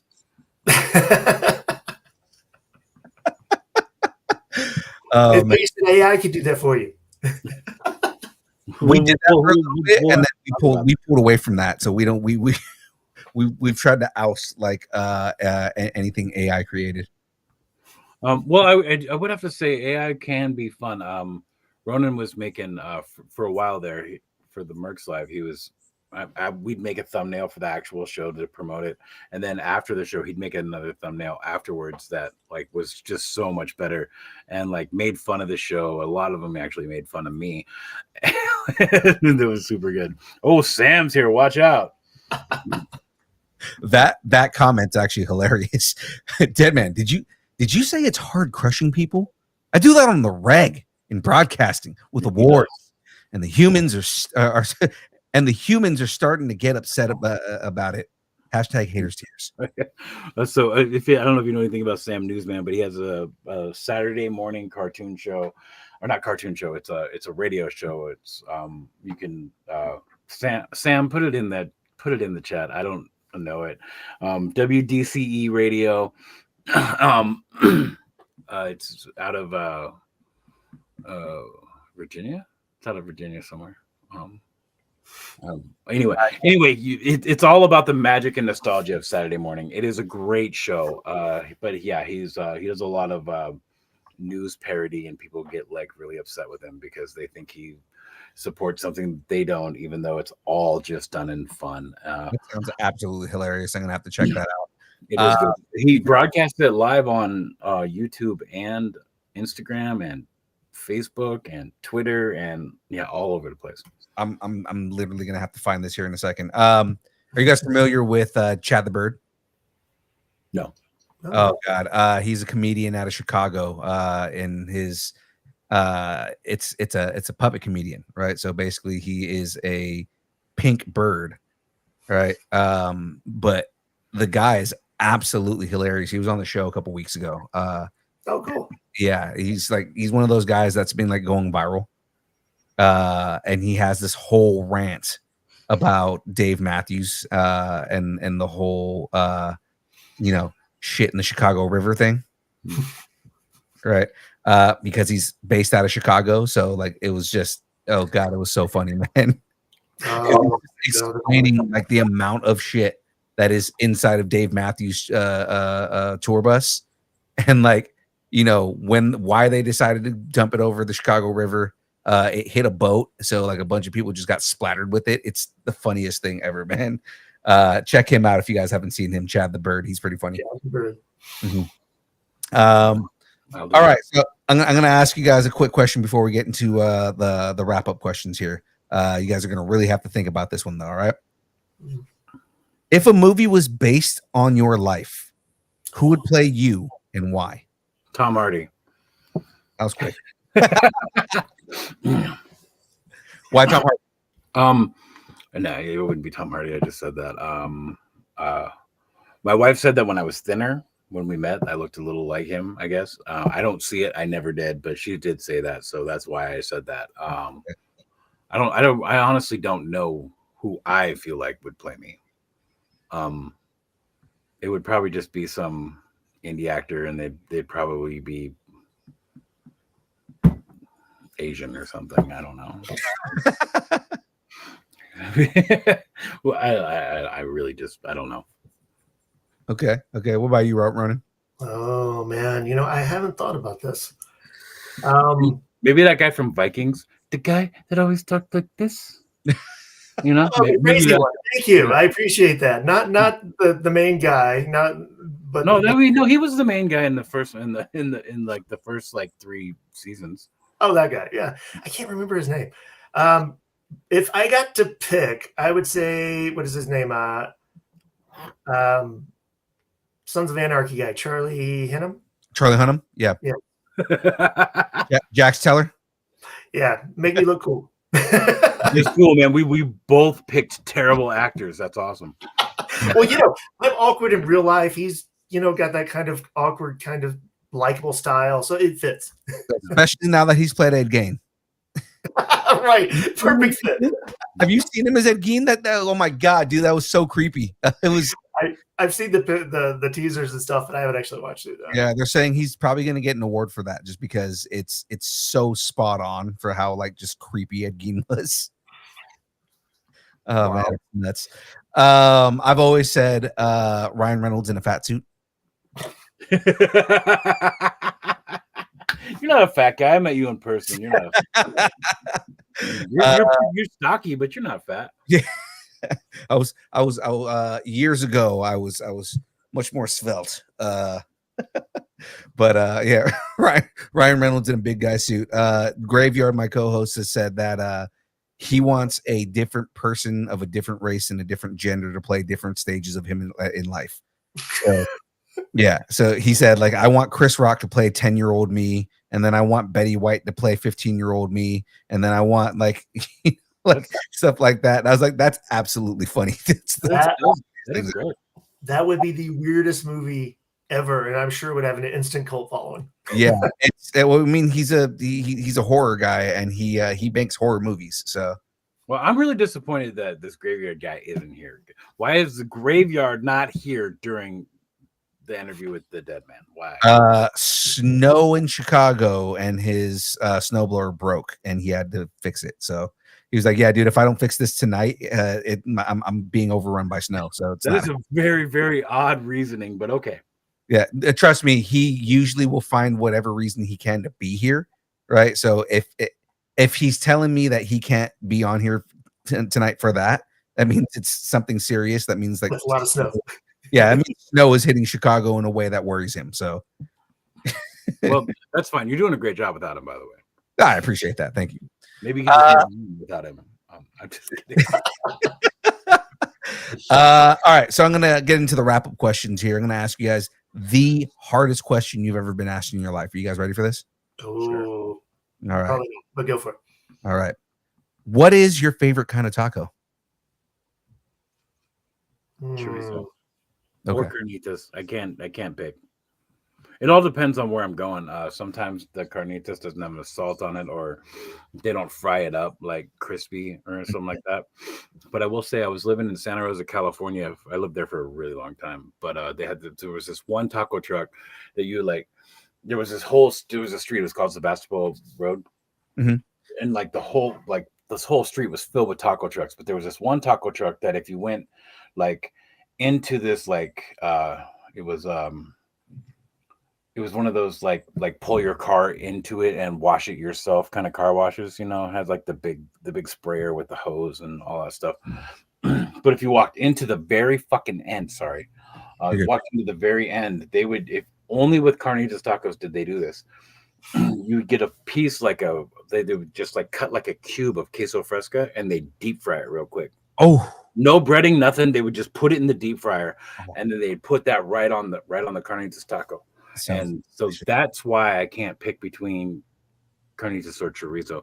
And when it's chorizo, it can't be like traditional chorizo. And I'm not down with eating just saliva glands on a taco. But you put chorizo seasoning in ground pork, then we're talking. My mom's the same way. It's funny. My mom will not eat traditional chorizo because she's like, it's just like saliva glands. I can't. I will eat it. I will because it's still delicious, but there's something about just like the texture that's not there for a taco.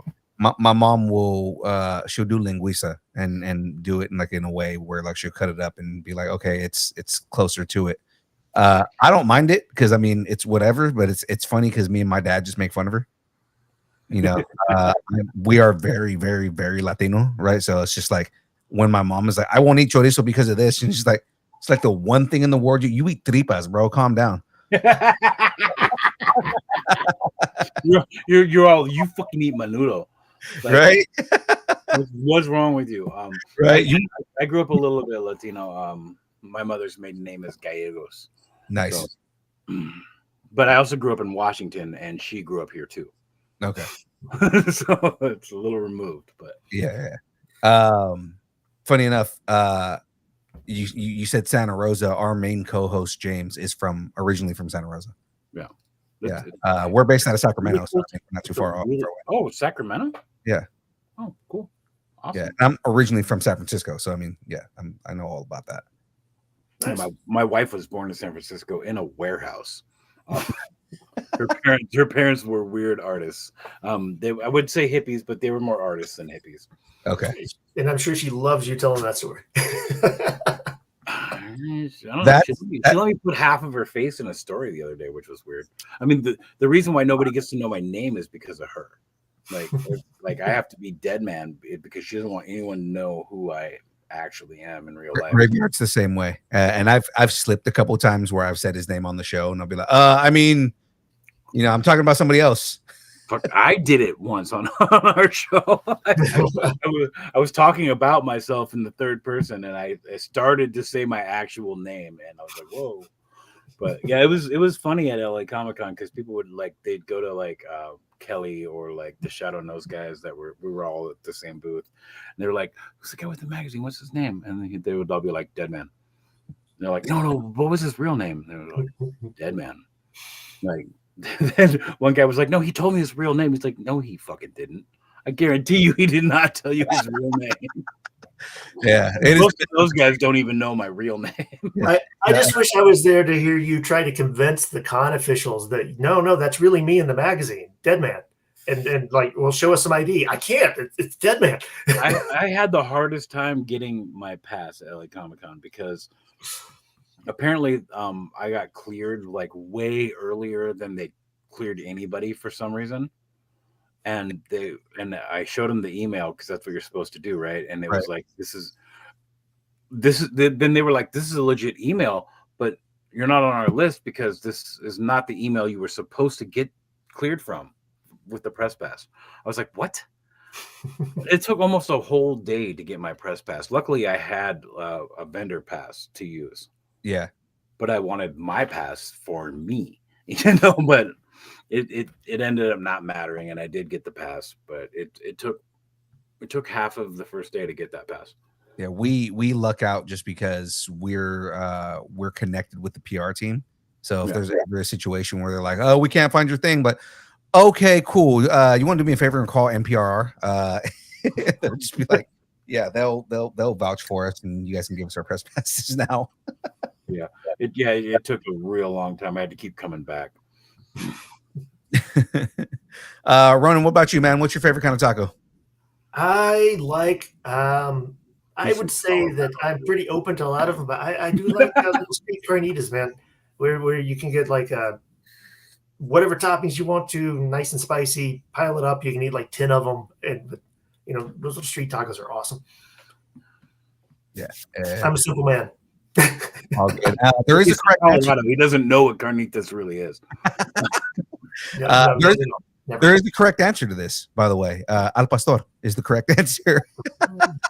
You know what's funny is I introduced my wife to El Pastor. She grew up in Santa Rosa. She was born in San Francisco, grew up in San Francisco, and one day I just brought home a bunch of El Pastor tacos, and she's like, what the fuck is this? And she's eating it. She's just shoving it in her face. She's just like, this is so good. I'm like, it's El Pastor. And she was like, I'm going to have to talk to my fucking father.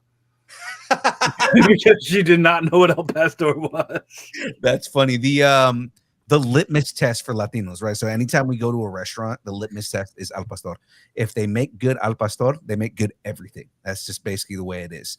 That's a good point. That is a good point, because usually when I go to a new Mexican restaurant, I'm like, I want 6 tacos. And they're like, why do you want 6? And I'm like, because that's how many different meats you have. Nice. I want all of them. I want to try it all out, and I want to know which one is my favorite. And that's the thing is it's a shit shoot with carne asada because some places season their meat, some places Chipotle does not season their meat. So. I've had Chipotle once, and I've never gone back because of that. Yeah. It's like they rub a pepper on the on the meat and call it a day, and it's like, no, like the best kind of carne asada is when they so the way I do it is there's a seasoning called sazon, and you basically put it in sazon and some and a bottle of beer, let it marinate for a day. When you see carne asada that's just like dark red, right? That's usually seasoned with sazon, and it usually tastes the best. And it's usually like for El Pastor, it's really mild because then they salt it while they cook it, and Right. like that's mostly all you can taste is the salt. Yeah. Which The is other thing is if it's on the spick, so when they actually cut it off of the hawk, that's usually the best kind of al pastor. I'll give you that one. All right. Next question here. What is the worst horror movie franchise? Worst? Oh man, there's so many Worst options to choose horror from. movie franchise. Zombie Jesus. That is the worst horror movie ever made. And you know, I was actually on a show with the Shadow Nose Network where we were talking about the worst horror movies, and I have a weird answer for that because like a lot of horror movies are just cheesy, and like that's why you watch them. You know, because there's some older ones like Night of the Lepus and Frogs. They're terrible movies, but they're so much fun to watch. Right. And that's Graveyard's thing is he has a whole other show called They Mostly Pot Out at Night, mostly. Yeah. And that's what they do is they review and critique old horror movies, like shitty horror movies. Yeah. Their tagline is "We watch bad movies so you don't have to." Yeah. And like when it comes to franchises, I wouldn't say it's the worst franchise, but it is a super fun franchise, but it's really cheesy, and the way they put out all the movies is ridiculous. Phantasm. We just talked about Phantasm recently. I love the movies. They are really good, but those movies are like sometimes like 10 years apart, and they all take place directly after each other, and there's 7 of them. Yeah. So the actors get really old, and they're all the same actors. Right. But it's a great watch. My wife and I did it in a weekend once, and I would suggest to anybody watching here to go watch all of the Phantasm movies back to back because they're fucking great. Yeah, I don't disagree with that. Again, I'm going to ask you guys a really hard question, and as action figure aficionados, this is going to be a very hard question. It may not. You might just jump in there and go, nope, it's this one.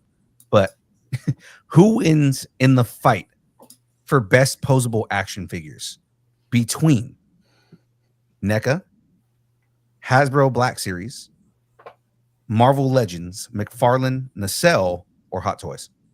Hot Toys. Hot Toys. I mean, I don't know. Like, the only reason why I say that is because they all have really bad articulation, and I don't even own a Hot Toy. Well, you know, it depends on the Hot Toy.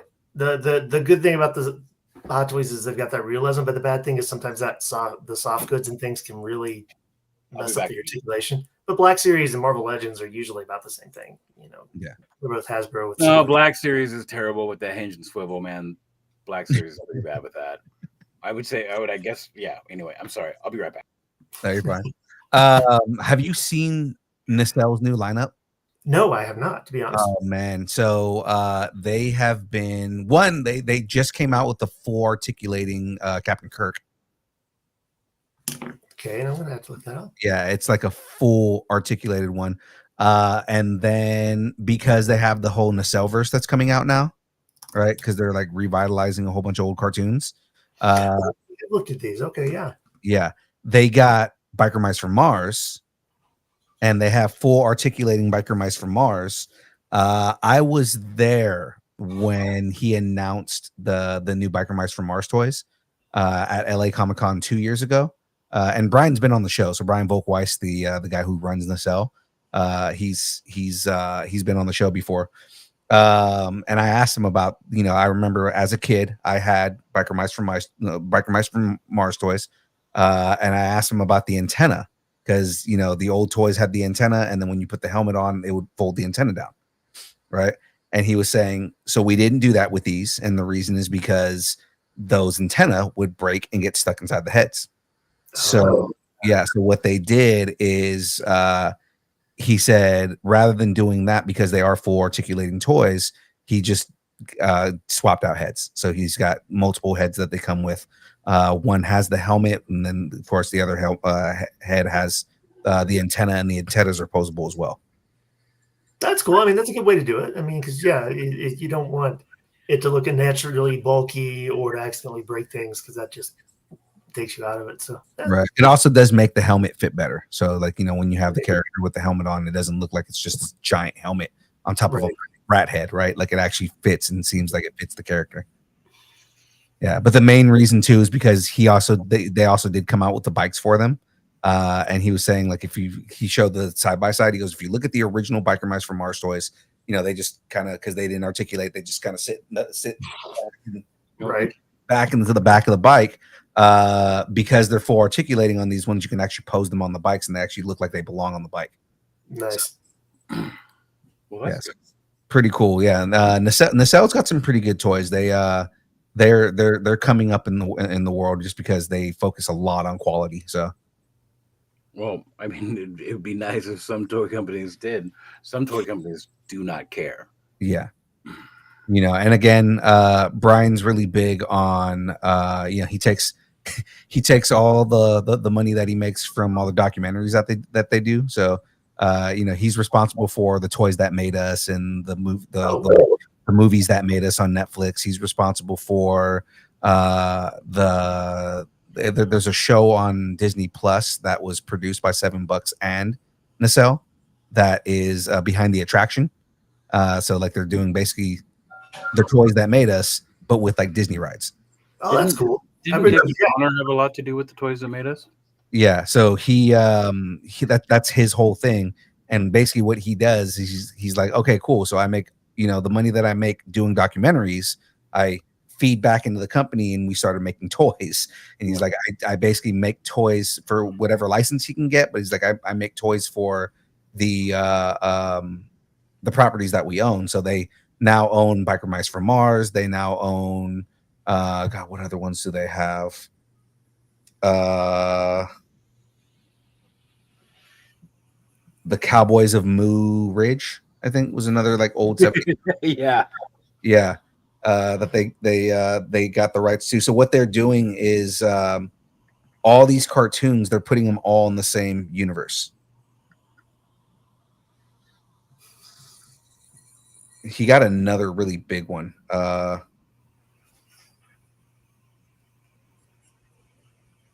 trying to pull it up real quick here. So what they got? Star Trek, right?